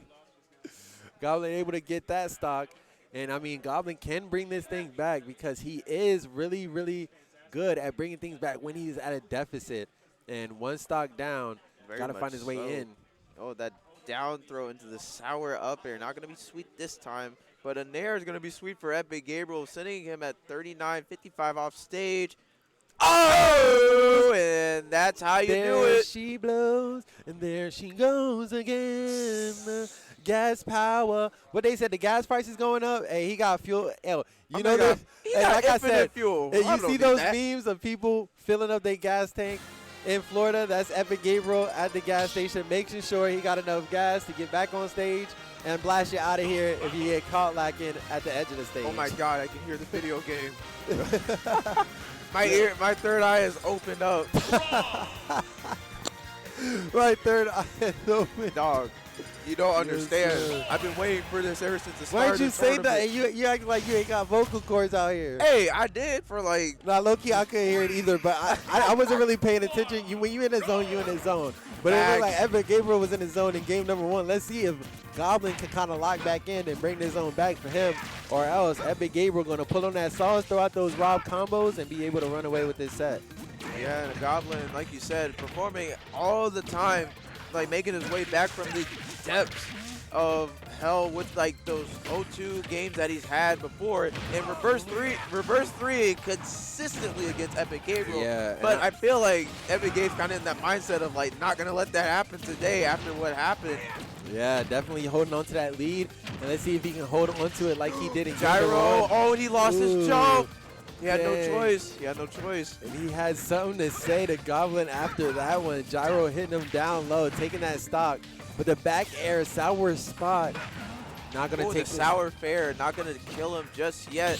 Oh, the parry. Yes, It's sir. a chair. Yes, sir. Yes, sir. You love to see the parry with the plan as well. I don't know what Goblin is listening to, but, man, this man is spitting flames while he's playing games. And this man is insane with it. Neutral air is putting Epic Gabriel at a mean disadvantage off the stage. Oh, he cannot find his way back home. Sour F smash. Sour fair once again, not letting these sweet spots. Yeah, this man is a packet full of lemon heads with all these sour hits. Getting that air dodge, directional air dodge, and still punishing it. And he is, he had no jump to work with, so he had no choice but to use another early up B. Yep, and 85% on Epic Gabriel. He can find his way to some extra credit if he can find some spacing, use that gyro and the laser. But right now, Goblin putting out that pressure, and Epic Gabriel is unable to find his way around. Now I'm trying to land with that neutral air, but the double edge dance is going to take the stock away, and now we have one stock just about even percents after Goblin was having a tough time getting back on stage in one of the stocks, but it's just been a back and forth in game number 2. Oh, and Epic Gabe kind of responding right now. Sheesh. Oh, keeping him at bay. Keeping him in the air, not letting him touch the grass. Oh, and the down air not hitting right there, but getting grabbed up. Up throw. What's the option? Trying to get that back air, but Goblin holding out a little bit just to not get hit by it. Yep. Oh, F throw. No, down throw. Ooh. Fair. Is that it? Yes, it is mixed DI, and that will take game 2 for Epic Gabe. Looking like he is one game away from going to grand finals without Goblin taking a single game on him this time. Yeah, and it looked like he was getting a little bit of sauce situated initially, but Epic Gabriel just took a step back. Again, was able to find the approach, but it looked like the name of the game in this set has been Epic Gabriel putting Goblin off the stage and putting so much pressure out that he's unable to find a way back. And I kind of feel like that down air earlier on in game number 1 has kind of shook Goblin a little bit, and he's been unable to confidently get back on stage consistently since then. So now Epic Gabriel is not only finding a way to get back on stage, but once he gets Goblin off the stage, he can kind of pick and choose his position. Center stage, edge guard, use that edge guarding to put Goblin either out into the blast zone or at disadvantage again and make him choose an option and either hard read him or get that percents off and get closer to the kill. Yeah, that's how he's been doing all game. Again with those reads and still consistently landing those sweet spots now in this game. Only at 17%, but Epic Gabe can easily just combo his way up to that high percent in response. But Goblin She's trained in center stage right now. Okay, Epic Gabriel getting back on with that forward air. Now that forward air comes out quick. Oh wow, another upbeat coming from Goblin. You're only doing two steps of the dancing blade. Oh, double edge, excuse me. But another nair coming from Goblin, and now it's even percent. Anyone's game, and and another jump has been taken from Goblin. And that was from a low forward air. It like he got pinched against the stage and went shooting straight out. Yeah, man. With that Epic, low forward air. Yo, Epic Gabe turn it up right now. Yeah, catching him with that up air. Ooh, really? Almost caught him leaning in with that up smash waiting for him, but not scooping him up right there with the arms. He's okay. He's all right. Oh, and using. But he's dead. Turns it around. And Epic Gabriel was not ready for him to drop down again because Epic Gabriel has been having such a consistent amount of pressure off the edge. But Goblin turning it around and making sure he's giving out pressure of his own. And right now, he's starting off with really good pressure in this stock number 2. Oh, he finally getting his head down with these tech rolls now. Oh no! He's live. Okay, got the double edge going upward. Oh, Epic Gabriel is air dodge. You gotta watch out. He is pressing buttons. Oh, never mind. Pressing that good red button with that double blade, man. Taking the second stock, and Goblin looking like hopes of taking this game. Not gonna get 3-0. Doesn't want that to happen. And the name of the game to turn it around has been reads. Goblin has been reading Epic Gabriel to turn this thing around. His options getting back. And his way to try to engage, he's been getting stuffed out, and his options are not easily. You can't easily choose the option to get back, but down right there, throw. easily get the mash. 135 coming from Goblin. This man got 2 taps off before this man was up out of there. Yo, hard bet he's playing claw. Hard bet. That's a gyro at ledge. Oh, it's in Goblin's hands now. Yes, sir. And Gabe will take it as an offering to the blast zone as well. Yes, sir. Game number 3. Goblin bringing it back. Now, an interesting thing. Goblin has reverse 3-0'd Epic Gabriel before. I don't know if it has been done. I'm pretty sure it has been done. I can't recollect it. Yeah, but the reverse 3-0 is very, very possible. Very, very possible. And Goblin is kind of showing favor in that game number 3 with the opportunity of him bringing it back or at least putting pressure in this game number 4 to maybe put some type of momentum shift. I mean, he could use something, but it seemed like he had the tools needed in game number 3 to take that into game number 4 and be able to bring this back. But Epic Gabriel has been having such a good start that it's going to be hard for him if he's not able to get a good start going. Now, yep, up tilt coming out, catching Goblin, landed, but now Epic Gabriel is trying to land down tilt to catch him, trying to grab onto the ledge, grab onto the sword real quick. Blade is waiting for you. Get up attack, grabs him up. Ooh, trying to get that follow-up, but Epic Gabriel. Oh! And the air dodge was still linger for him to get the sweet spot F smash at ledge. Yo, pinch this man against the stage. Uh-oh. Got him up out of here. Off stage. But no jump. He saved this jump initially, but it got stuffed out immediately after Epic Gabriel edge guarded him right there. And now Epic Gabriel to even it out. And you gotta love when Epic Gabriel, even after getting that early stock taken, is able to take a step back and even it out. And now he has an opportunity to push Goblin into the loser side of things and send himself into grand finals. 2 down tilts to try to approach the shield, just putting out that shield pressure. Gonna pick that gyro back up. Again, spacing out right now, not trying to approach because, again, this is gonna be... Finally! What? And finally getting that sweet spot S smash after the jab. Goodness, and that will take his second stock. And Epic Gabriel is looking like he's kind of playing a little bit angsty. Yo, yeah, and at this point, it might be a real mind game because Epic Gabriel kind of getting things turned around and in a convincing manner. It can be a little frustrating, but he does have what it takes and the consistency to make things happen. But right now, down throw, up air. Yep. No, back air goes for the back air, but he drifted a little bit out. The DI from Goblin drifted him into safety. Back air. That's 50 to 127. Rob almost reaching max rage. Oh, the cross up. Online. They crossed him up with that aerial landing in the tech back roll away. Oh, wow. Parrying the first hit of the down smash. The send him upward. He should be fine. And that is a max rage Goblin you're looking at right now. Ooh, up and away. 162 on him. What's the way back? Up there. All right. Yeah, taking that platform. And now it's just last stock. This is anyone's game. This could be Goblin's, could be Gabe's. Yep, let's see who wants it more, who wants to go into the grand finals. Oh, and those down tilts kind of responding with that 19%. Yep. Oh, sending out 2 gyros, Goblin blocking both. Yep, trying to approach, jabbing him up, trying to stop him out, lasers coming out. Gyro wasn't ready for it. Super armored. Ooh, falling nair, actually parrying that while the nair was on platform. Oh, another nair coming from Goblin as well. Oh! Watch it.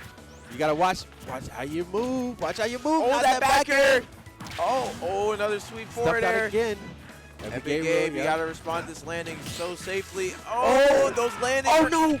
No, could that cost him? Yo, Goblin had what it took to take the game, but took a step back instead. Oh, he read the roll. He read the tech. What's let the him percent? go. Oh. You better.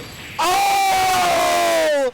No! And the up smash will catch him slacking on platform. No! So unfortunate for Goblin having that 147 to work with, but still couldn't get in to secure the kill. A lot of opportunities been dropped, especially that up smash. Kind of unexpected coming from Goblin. I'm not sure if that was a missed input to go for a short hop up air or like just an up air, period.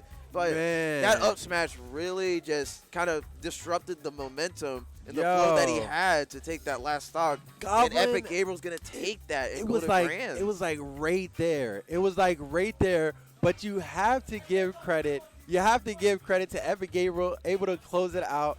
And he's going to be moving on to grand finals. Shout out to Goblin. He's going to be fighting his way back. But we are going to be taking a slight break because we've been spitting our mouths all day, you know what I'm saying? Rehydrate, stretch your legs. If you haven't, go ahead and do it for yourself. But before you do that, go ahead and make sure you hit the follow button here at Juicy Game Night. And make sure you follow the boy KB Uncut at Twitter and the boy at Too Smooth Gaming on Twitter. Follow us on the socials. Keep up with us, and we'll be right back.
Hello, And hello now- again. Yes, sir. Back at it again.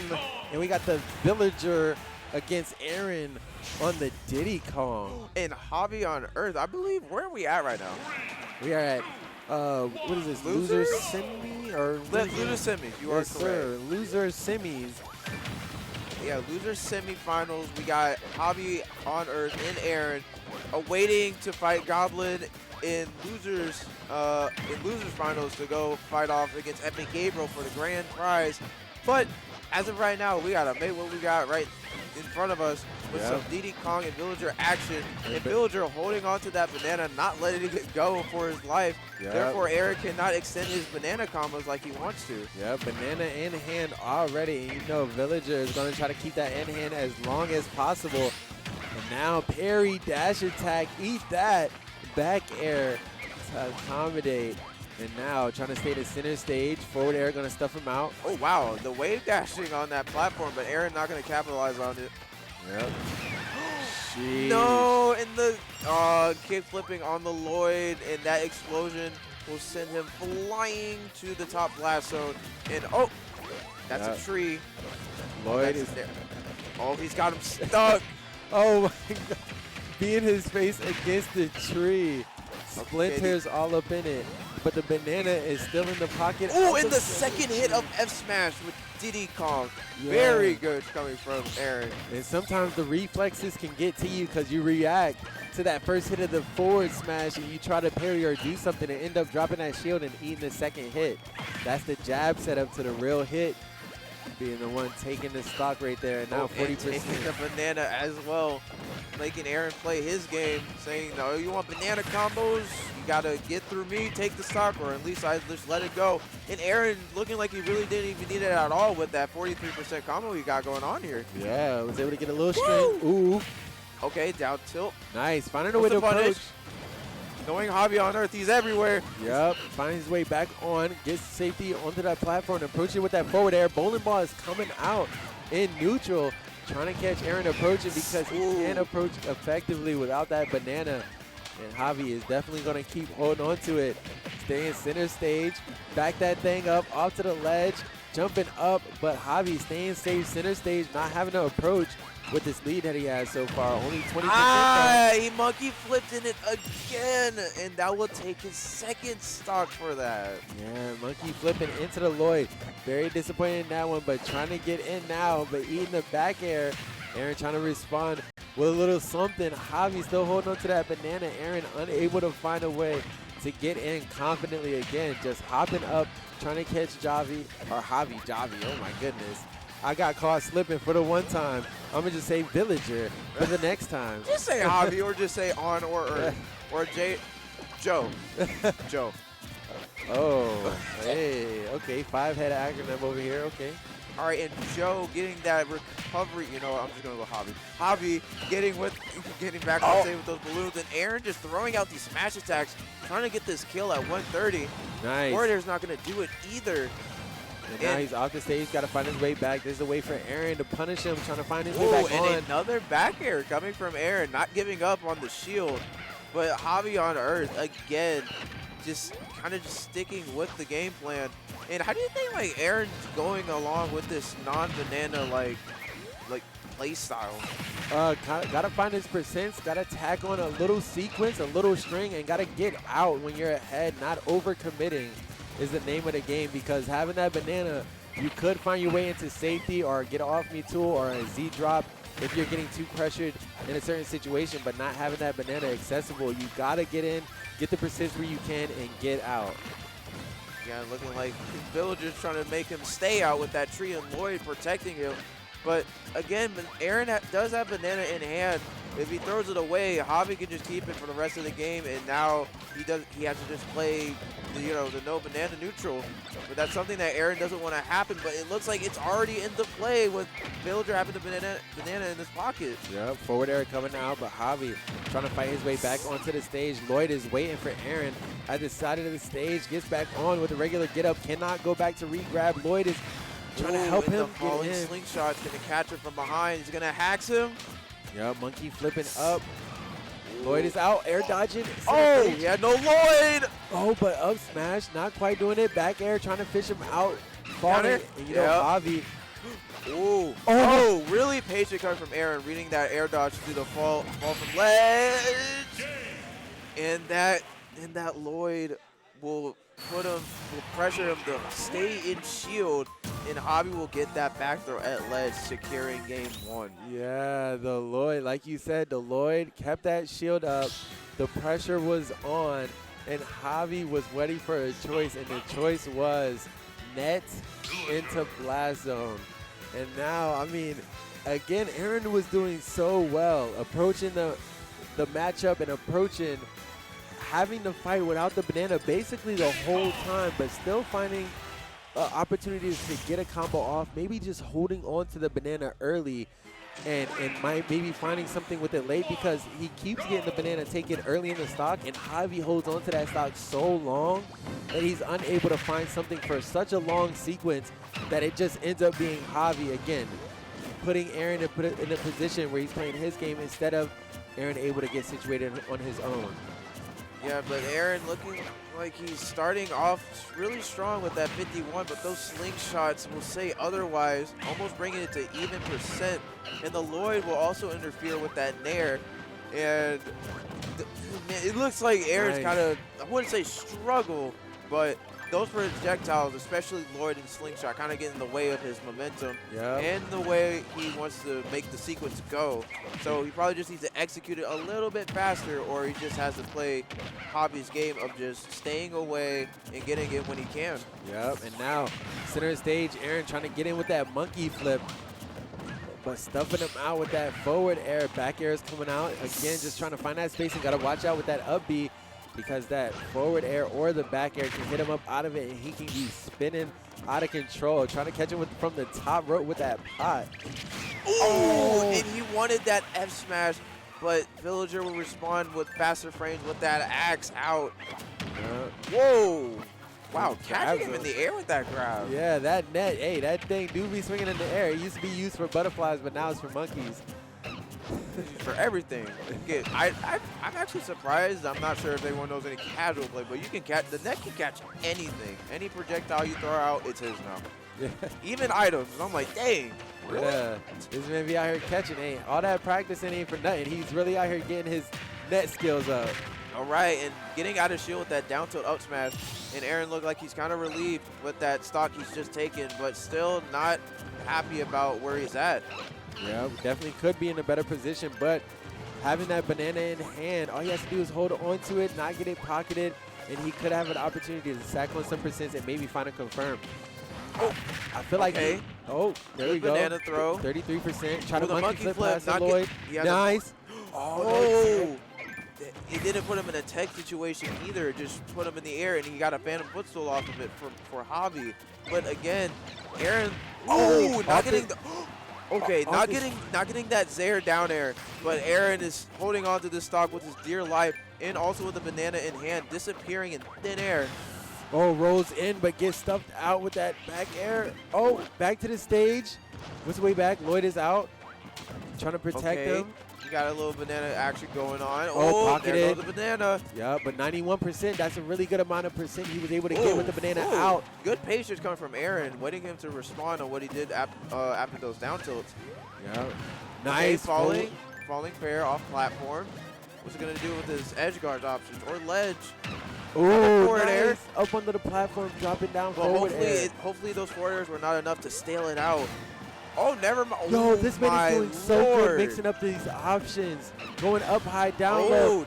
but right now, again, Javi the getting- slingshot being faster than he is. Oh, and giving a lot more knockback as well. But woo! Good movement in the air by Aaron. And Okay. that up tilt, having enough time to get Aaron around and in the position of punish. Oh, but that 3 turn up air being in Javi's favor. And that will be last stock for both of these players. Yeah, and Javi starting off with a grab, but smash attack to respond. Okay. Okay. All right. Yes, sir. 41% is a really good way to start forward air this once last again. stock off. Uh-oh. That Lloyd was in the 14. Okay. Good follow. Oh, he's still Ooh. going. Oh, the Oh. monkey flip would be interrupted by Villager Nair. Oh, caught him in the air again. Oh, what the jab, yup. Whoa, Scratch dude. him at the back of the head. What you thought? What? Banana's out. 85%. His shirt just stretched out. What the world was that? No, it was like Villager's visual, like his shirt just like stretched out for some reason. You gotta look at the bars, bro. But yo, 52%. Uh-oh, this still looking. Oh, with the bowling ball. But he's still at 71. But so this isn't too bad for Aaron. But throwing away that banana. Yeah, there we go. Yeah. And good stuff coming from Aaron, not giving up on that deficit he was in. Yeah. And taking it back from the grave, and he will take this game too. Yeah, the little monkey paws wasn't reaching for the bowling ball that time because we did see the reach and teach on the lightning cam, but right there, Aaron knew not to reach for it, had to take a step back. The bowling ball was out and was able to instead get a punish instead of getting pinched into the blast zone. So let's see if game number 3, with that little bit of momentum that Aaron was starting to cook up towards the end of that game, if he could bring that same energy into game number 3 and wrap up this set. Yo, we got a Ryu stage? Yeah, that's my song. So we got the 3 turn up down there in the forward air, sending him to 23 at the start. But Aaron's response is with the nair. Oh, Banana's not going to slip him up. Oh, He down there the Lord. He said, all right, I'm tired. I'm tired of this thing, man. Banana's out. Didn't pocket it, though. Yep, Lloyd taking missed some it. heavy hits, but the armor's going to carry him through and hit Aaron for some 68%. Yeah, and Aaron almost getting the cross up, but instead, Looking like Aaron's like kind of throwing out all these moves, but none are hitting. yeah, not finding an open opportunity. Javi doing really good with the spacing and the falling neutral air, trying to find the down air out of it, but unable to. Bowling ball in the center of the stage, stay waiting for him. Well, another bowling ball, but not going to hit. Aaron's going to jump right over it.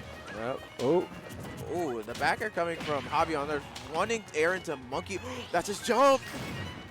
Oh! and Aaron, disappointed in that one, was unable to get back to the stage. With Wow, that and that upbeat. tree in the bowling ball was in the 41. Yeah, 41, using the tree as like a shadow clone, able to get through the leaves. Okay, Nair in the forward air. Oh, he's going to go deep. No, he will not. And Javi on there's going to respond with the jump at ledge into Nair. 3 turn up, going to hit shield. Yep. Ooh, dash. Wow, not that getting pot. punished. Aaron. Almost hit him. Woo! Uh-oh, jabbing away at the shield.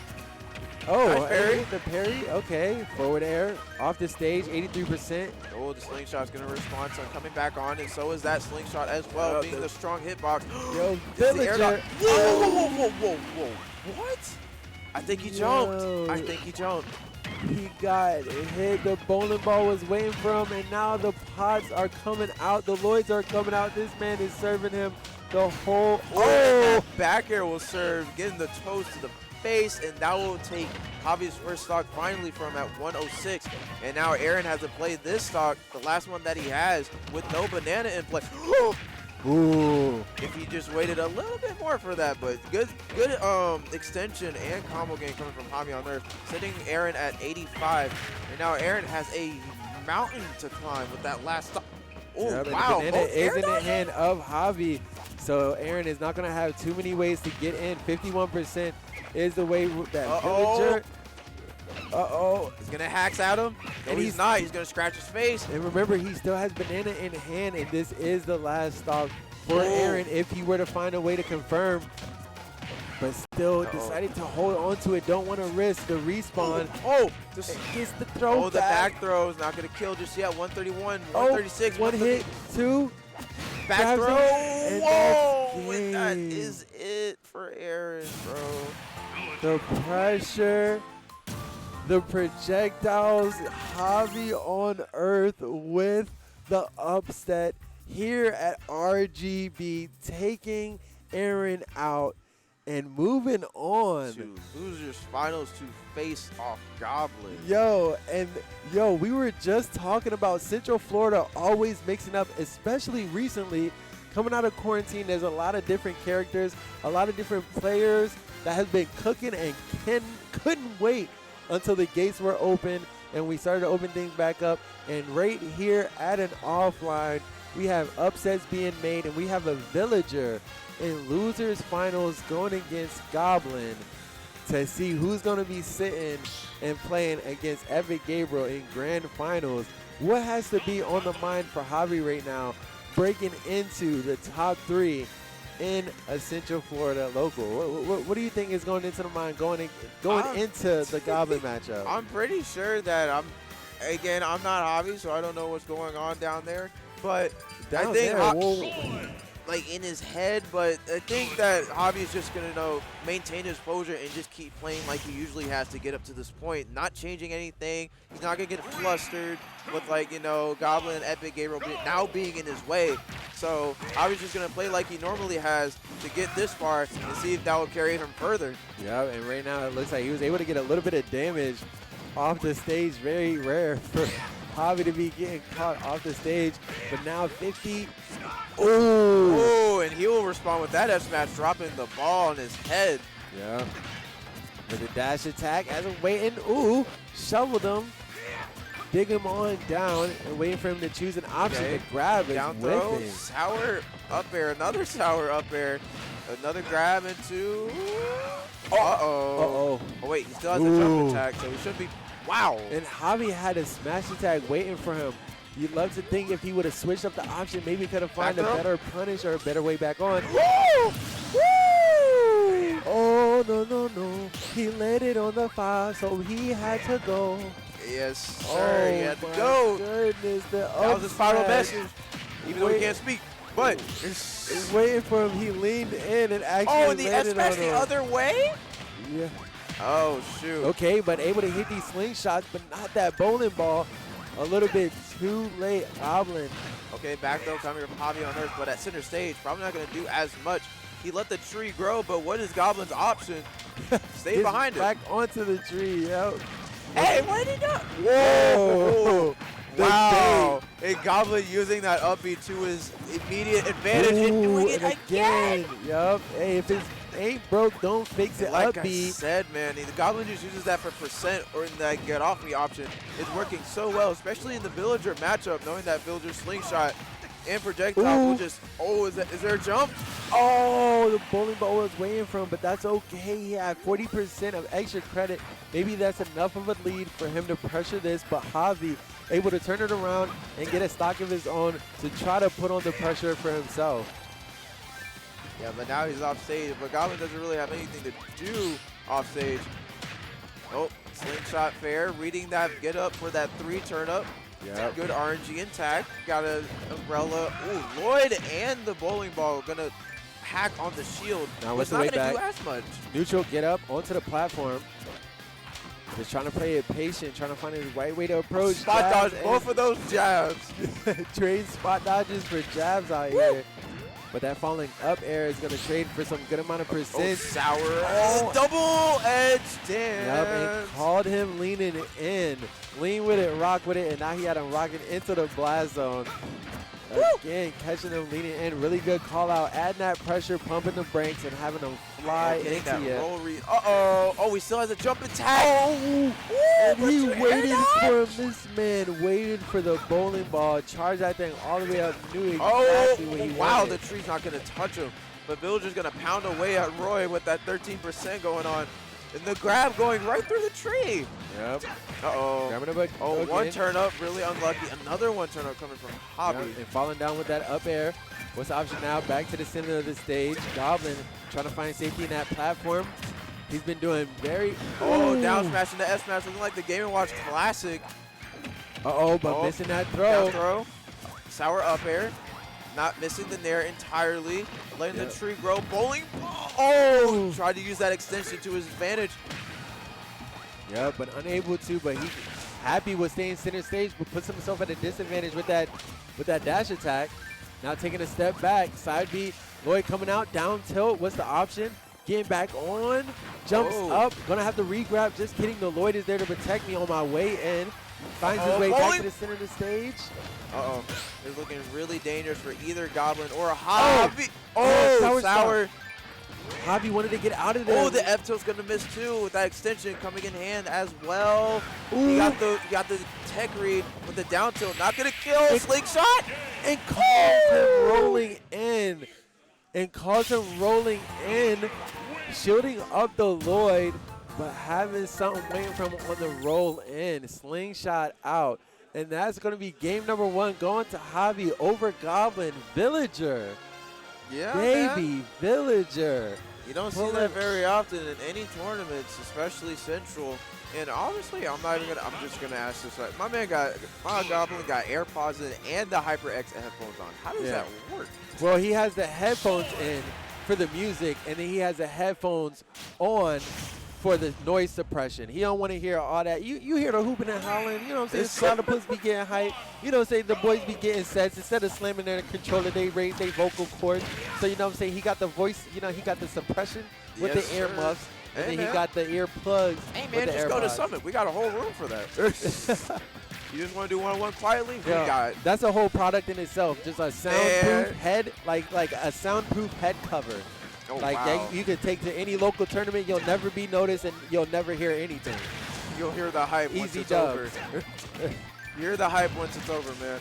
But ooh, yo, zero the combo, yo. Oh no, that headphones, yo, earplugs, headphones, true combo is being effective right now because he's bringing game 2 back.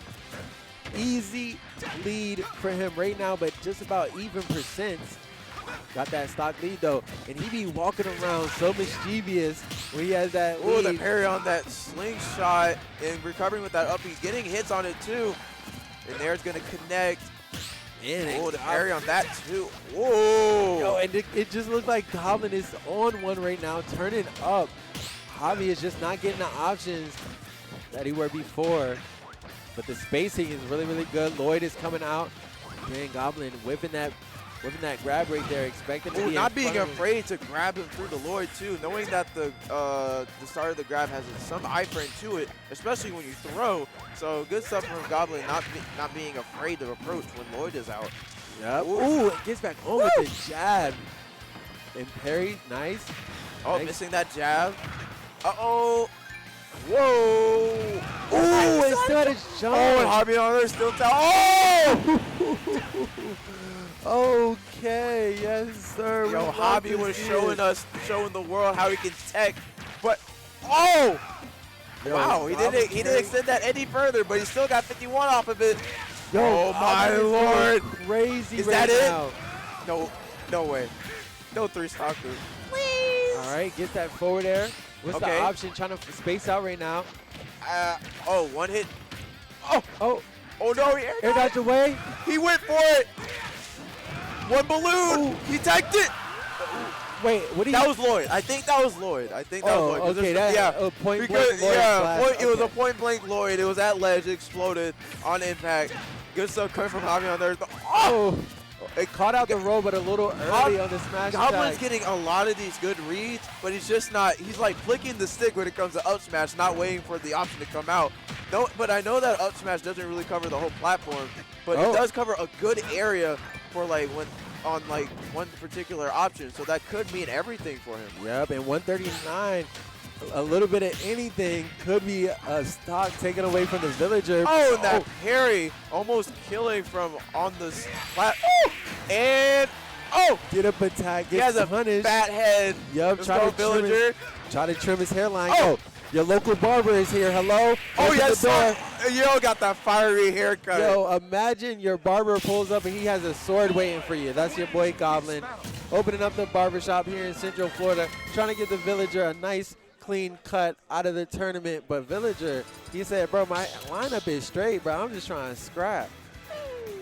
But, I mean, game number 1 went to Javi, but such a convincing game number 2 coming from Goblin. Not only did he start strong, but Javi couldn't really find their footing, couldn't find a way back on. And usually Javi has such a good advantage getting back on the stage, but Goblin didn't even give him a chance to recover consistently. Goblin was consistently finding a way to kill Javi instead of him putting Javi at disadvantage consistently and trying to find a way to punish him. So well done by Goblin, kind of securing these kills instead of adding on the percents. And right now the percents are adding up, 55% on Javi already.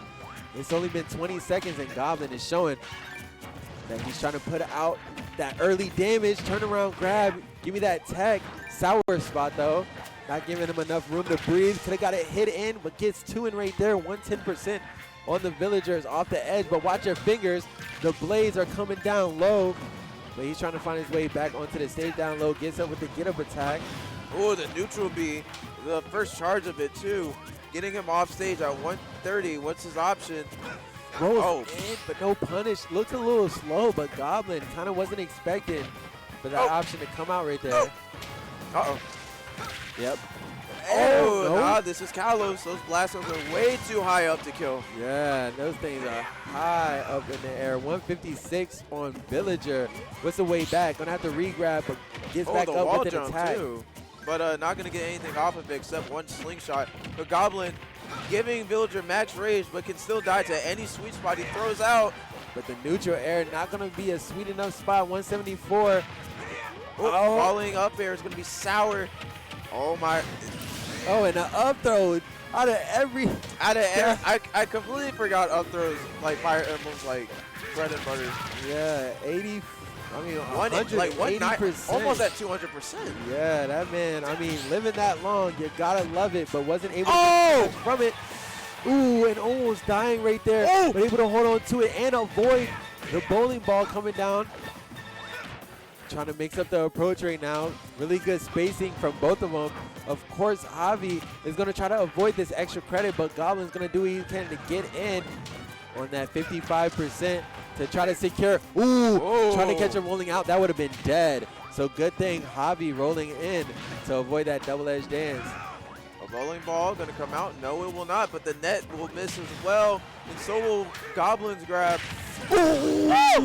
Backboard! Yo, that was dirty. And he did indeed. He said, you want to come over here? How about you go straight down? Rerouted him. Indeed. He got that sweet, he got those 3 turnips for that RNG to even work in his favor. Really unfortunate. Up and over the tree. Yeah, man, he tried to use side B to stop the momentum, which is something that villagers do when it comes to being microscope. But his body was faced towards the blast zone, so when he was in it, it didn't count him out. But as soon as it was done, the game was like, all right, cool, you're in the blast zone now. I can't hold you. Yep. And now Goblin throwing out those neutral airs, trying to stuff out Javi's approach and closing on some of that spacing. But right now, feeling confident at that center stage, getting out that jab, sour spot. Javi going to work her way back to the stage, able to get the grab. And now Kalos being a kind of a harder time to mix up that recovery with such a linear and flat stage on the side. But Javi finding his way back in, down smash into up smash, fireworks. Woo. Hello, July 4th popping out a little late. The trade, looking like DBZ. This is Kalos. Nasty. Oh, but still, Goblin hacking. Yo, Goblin mixing it up so much you don't know what's coming, and then blast. You are up out of here, man. This man does so good. Mixing it up, double edge dance, neutral B. And the thing is, Javi, we have said over and over, does so good when he is off stage, working his way back on. But that was so unexpected because he's straight to it. Goblin has a plan, and he's trying to execute it, and he's going to go for it. And right there was able to secure the stock and the game and bringing his set back. He was down in game 1, but back-to-back game number 2 and 3. And now moving on to game number 4. Let's see who is going to be moving on to grand finals. If Goblin's going to be moving on, or if Javi is going to be pushing this to a game 5. Yo, and so we're surprised that Javi wants to take Goblin back to Kalos after what just happened. But still, he probably could just switch it up a bit with his play style that Villager is with those slingshots, Lloyd, and keeping him at bay. Yeah. But Goblin not being, kind of just growing that courage to not be afraid to not approach against Villager when it comes to those. And trying to approach right there, but kind of the wall jump. Yeah, that was really nice. Falling down with that up air. Nice patience, waiting for a second right there before hitting that neutral air. Waiting for Goblin to choose an action and punishing him for it. In that up smash out of shield, punishing that jab. Yeah, watering the plants while he walking the dog right now, trying to approach with the Lloyd off the stage with it. How you gonna grab? How you gonna grab the ledge? All right, on the ledge, gets back up. Yeah. Again, Javi just finding his way back onto the ledge, but Goblin is playing it a little bit more safely. He's taking 2 steps back, waiting for Javi to find his way back up. Ooh. Woo. Yo. That's an F throw off stage, though. There could be another bowling ball opportunity. I guess not. Oh, and got caught in the gut with the jab. And once you get caught with that jab, you know that back air is going to be following it. Yo, that momentum shift in the air from Goblin. Oh, the flower pot and the slingshot once again coming from Javi. Oh, and that's 58% that Goblin just worked up with all those sweet spots. Yeah, and down tilt. Oh, the jab block. Okay. Oh, okay. 28, 43. He's still going. The Kalos. Oh, missed the bowling ball. Not going to connect it with that last hit. And he read it, but he was too quick with it, thinking he was going to fall onto the platform. Oh, that's a jab back air, but that's not going to kill Villager just yet at 111. Yup. What's the way to approach getting back on with that forward air, but Goblin getting back to the center stage as well. Oh, reading the tech with that down tilt. Really good stuff. Yep, resetting neutral right here. What's the option? Plucking out a little percent. Eat this. Eat those. Back onto the platform. Oh, 3 turnips. Yes, sir. Oh, okay, down good smash. Run up grab, back throw, back air. Gonna sparkle his hairline a little bit off the top. But as of right now, Javi's still maintaining the percent that he has. But it may be taken! Oh, no, and it sucks because on that air. platform is not where you want to get caught with the Roy facing you. And having so many options like that one, taking that stock, and now Goblin is finding himself at the stock where he needs. All he needs is take one more stock and he'll find himself in grand finals. But Javi could bring this back if they can find a good edge guard. But rolling in very much so, but Goblin just poking away at his shield. Oh, that is a Lloyd coming from on stage. Oh, not getting the tech roll read. Yep, trying to catch him rolling out. Oh, the jab. No S-smash? Not connecting. What's the land? Landing right center stage. Burying the slingshot, blocking the second. Trying to get that double edge, but he's going to miss the... Whoa! And that sweet overhead will take the set out. He said, let it rip, and slam that thing. Yo, I don't know what this man is listening to, but I'm going to need a playlist download or something. That has to be exclusive, right? That has to be a part of the training program or the regimen, right? It has to be you want my playlist? Subscribe to my something. That's that advertisement right there. But yo, I appreciate you guys pulling up on us and joining us at Juicy Game Nights here on Thursday. Make sure you hit that follow button on the Twitch to keep up with not only the Smash Ultimate content, but the gaming going on here at Juicy Game Nights. They got a lot going on, not only with Juicy Game Nights, but also RGB. So make sure you're keeping up with not only the cast, the event, but the people hosting it here at RGB. And keep up with the people playing as well, because they got their social media. They be out there, you know what I'm saying, Twitter, Smashers be active. So go ahead and make sure you hit the follow button on some of the Smashers social media so you can keep up with some of tonight's sauce. They're going to be talking about it, but we're going to be getting into a Central Florida classic when it comes to grand finals. I love saying that because, it really is a classic.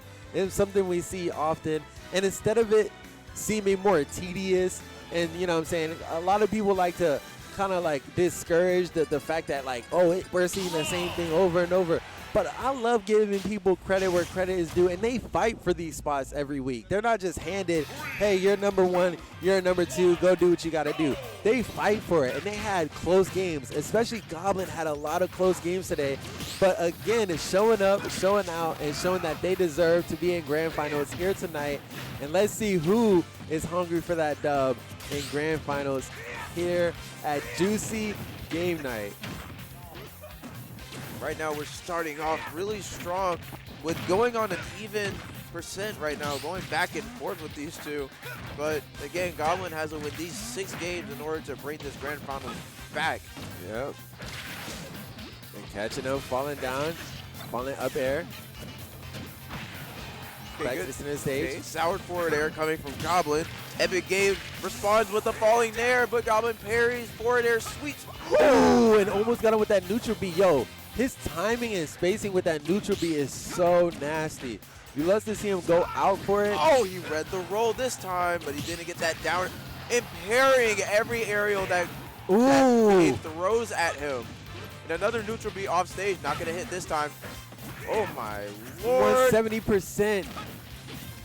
All right, now you know that Epic Gabriel is going to try to get in and get what he can, and right now, getting in with that down tilt initially. Like he doesn't want to after what's going on. He is at 190, the max rage, but still being at the percent for Goblin to kill him so easily. Grabbed up. Oh no. Turned around. That was cross stage. That was like a press of a button. He turned him around with that. Turned around, even went on. Oh, yeah. Wow, he tried to catch him with that up smash, but he didn't caught him slipping for that one. Yep, now catching with that forward air off the stage, gonna try to fight his way back on, his way back on with that neutral air, and gets one hit off of it, 126. Roller R's will do just the job to take that stock. And they were playing live time, rock, paper, scissors, center stage, in between the spot dodge, the grab. Goblin pairing everything Gabe throws at him. Nice, ooh. Oh, no utilization off that gyro. It's going to throw it off, missing that tech roll. But it doesn't really matter with that 74% lead that's going on here. Dodges onto the stage. Parry again, but sour the sour spot. bear. Oh, is going to be interrupted by that get-up attack at ledge. Another parry going off for Epic. He wants to get a little taste of what's going on here. Oh, but the forward smash. Caught him in the air. Nice. Woo. Oh, not enough. Okay, not going to kill, but it is still max rage Rob. Oh. Ooh. Oh, this could be bad. This could be, but the option lands high. Oh, it's a sour up air adaptation. It could have been so bad, but decided to take control of the situation, land up high, and turn the situation around. Really, really good right there from Goblin. Now Epic Gabriel is down to stock, but still high on percents and could secure the stock if he can find an opening on Goblin, but Goblin trying to return some of that fire, 26% of extra credit. Oh, using that gyro to juggle him. And he was playing volleyball with my man. Ayo, passive. And he got up smash for it as well. Spiked him in the blast zone. And good job coming from Epic Gabriel. But Goblin still has that 0%, the fresh stock ready to go. Yep. But again, Goblin. Yep, trying to get in. Goblin stuffing him out with that up B. Good spacing again. Gyro onto the shield. Goblin punishing that up B with the nair. Yeah. Forward air sour bear. Another nair approach. Not going to parry it this time. Yeah, but now they're just trying to find their spacing. Back to the center of the stage. Nair bear. He's off stage. Oh, no. And he had the jump too, but he fell down a little lower and then used the up B. And Epic Gabriel out here stalling on him, and Goblin is not with it. You love to see. My man is in phase. Yeah, you love to see the Central Florida banter going back and forth. You know they homies, they gonna be dapping up and all of that sauce. But hey, when you're in the middle of the set, do whatever it takes. Well, not exactly, but you know, hey, you know what I'm saying? Do whatever it takes. Smash related. Yeah. I mean, do what you gotta do. You know what I'm saying? It's not. Oh. You did say do what you gotta do. You did say do what you gotta do. And he did what he must. It's Rob. What's your thought? And gimping him on his first stock. Whoa, the gyro making game escape from the clutches of Goblin. Ooh, okay. Uh-oh, it's going to be really... Yep, trying to use that up B to get a little bit of percent in return for the early stock taken. But Epic Gabriel taking 2 steps back. He could just play this very, very cautious. Oh, no spike box, but that kind of sent him a little bit away. Ooh, the safe Up throw. Playing it back, grabbing him up, air dodge. Oh, no. Ooh, Goblin looking Z-drop. Oh, no. Oh, and the Z-drop bounced him off the side of the stage, and he was not ready to tech that. I mean, who was? The thing about Gyro at ledge, he does one thing. He does, like, so many things. Like, one, it either sends you back, stage spikes you, or it just does nothing at all. So you just really got to know where the gyro, like, where the gyro stands and where you stand at ledge. Yep, and now switching spaces right now. Goblin putting himself at disadvantage.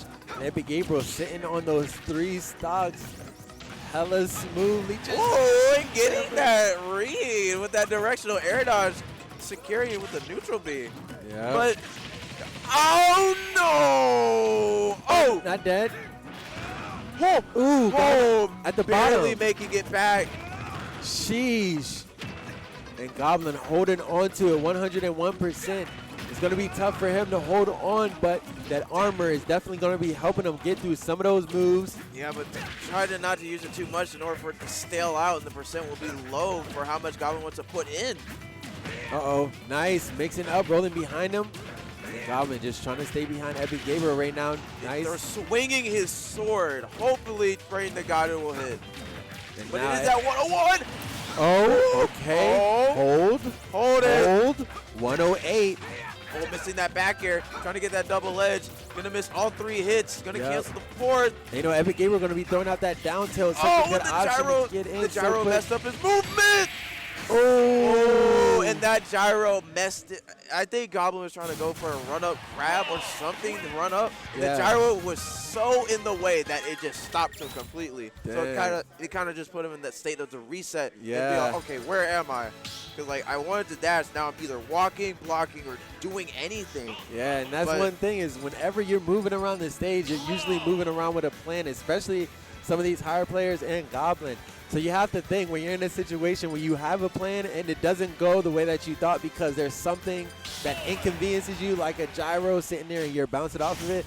Now you have to take a step back and rethink your approach, or to choose what an option you could choose from that point. But kind of having that awkward readjustments could be a way for Epic Gabriel to, again, be an advantage and find a way to approach and punish you for having to think about a way to approach. No way. And Epic Gabriel making Goblin pay almost every time early. And then Goblin is fighting for his life on the way back, but unable to so far. But let's see if he can bring this one back with that early SD.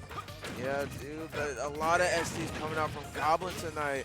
Not sure if he's going to go home and watch this VOD and look back on what his mistakes were. Probably will, Yeah. but again, really unfortunate for Goblin wasting those jumps off stage, trying to get something out of it. But that's one thing that's also good is when you rewatch and you notice that it's an SD is pretty easily preventable. It's just choose an option outside of risking your life, you know what I'm saying? So I think it's like by getting the information of you SD'd, it's not so much an I SD'd I shouldn't have, but what made me SD and how can I better control myself in a situation like that. So I feel like even being at this high level of play, you can get a lot of information from rewatching a VOD, even if you feel like you could have dealt with the situation better, you know?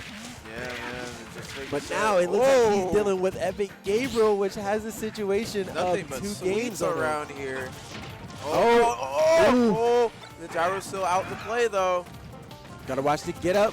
Neutral get up. Up smash is not gonna hit this time, and Epic Gabriel leaning away from that. Oh! Oh, okay. And now Goblin turning this thing around and is up 1 stock, 135%, maximum rage. Z-drop. Gyro can. He ain't on ledge for too long. Yep, that gas got that widespread and it's gonna be hitting you. That thing be popping like grease, and it popped all over Roy on the side of that ledge right there. But this is last stock for most players. Either Epic Gabe can walk away now with this 3-0 lead, or Goblin can at least reverse it. Yeah, and right now it looks like this last stock sequence is in the favor of Goblin right now. Falling down with that up air, kind of fishing out for a hitbox. Get to parry, no response though. Oh, Parry's back and forth. Players. Ooh. But again, Goblin just really needs to stay put on stage and not try to go for anything too angsty. Okay, we parrying now, baby. Okay, offline, we here. Gyro is out. Uh-oh. Watch your ankles. Watch your ankles. Oh, the down tilt. Oh, double edge is going to miss. Watch your ankles. Well. The tilts are coming out from both of them. Oh, the walk up sliding after. Oh, that was sick. Okay. Gyro, hold this, my friend. And you know the robot arms could have fully extended or could have caught them, you know what I'm saying? He could have tried to, tried something, but not ready for it. I mean, are you really ready? Hey. Are you really ready for the 360 no scope from the Roy with a gyro? Like, wait, you're supposed to be a sword character. Yeah. Why can you snipe so easily? Yo. But, hey, good snipe coming from Goblin though. Yeah, that and was he will not take this lightly going out of here with the 3-0. At least he has a game under his belt, but hopefully he will know that it's not enough for him to take him out. Yeah. And having a chance to reverse this to make it a reset. Yeah, definitely going to try to turn this thing around, and he has the experience to do so. All he has to do is put the momentum on his side, and last game he did have the momentum even after the SD. Man, this dude is so good at playing from behind. Again, if you go back and you watch this and you notice, okay, if and that'll be stock number 1. It's like a repeat. The first stock, every time Epic Gabriel is finding a way to put Goblin at a disadvantage and punish him in the most optimal way to get that first stock out early. And now Epic Gabriel trying to find a way to land. Goblin is responding with the pressure, the aerial pressure, juggling this man over and over again. Try to approach with that back air, but the gas is putting him right in front of Goblin. Oh, the neutral B is off stage once more. Oh, and air dodges onto that top platform. Goblin was waiting low. Sour hit, not enough. 156, and Goblin, oh my goodness, so good again. Under pressure, only 9% taken. Nice, sour and sweet. Stock was taken. Sour and sweet coming from Goblin with those 2 up airs. And Gabe, hopefully he's not falling apart. Oh, we did. Okay, still his jump this time. Ooh! Oh my goodness. This man, Goblin, is moving, carried this man all the way onto the other platform. Oh, but Epic Gabriel able to find his way back. Oh, read that jump, but didn't read that air dodge coming out from Goblin. And watch the back. Okay. Oh, you got the gyro instead, bro. Watch his own. Yup, looked like Epic Gabriel didn't want to overcommit to that gyro right there. But you gotta love it. No overcommit, just want to secure the percent and secure the tournament. If he has the opportunity in the photo. No get-up attack coming from Goblin. Yeah, the second stock being taken, and now Epic Gabriel has a 63% advantage, but a stock is going to have to be taken before Goblin can find his way in a comfortable position to bring this thing back. Ooh, the low end of that neutral air. Getting the bounce on Goblin right now. What's the option? Up smash, not going to kill. Probably need to charge it a little bit longer. Nice. Oh, in my man's head. Yes, sir. Rolling in to catch this jab, and the back air is going to follow it up. Thought he was going to get a Rob combo right there, throwing that gyro, but it's an air ball. This is his cheese moment. That is his cheese moment. You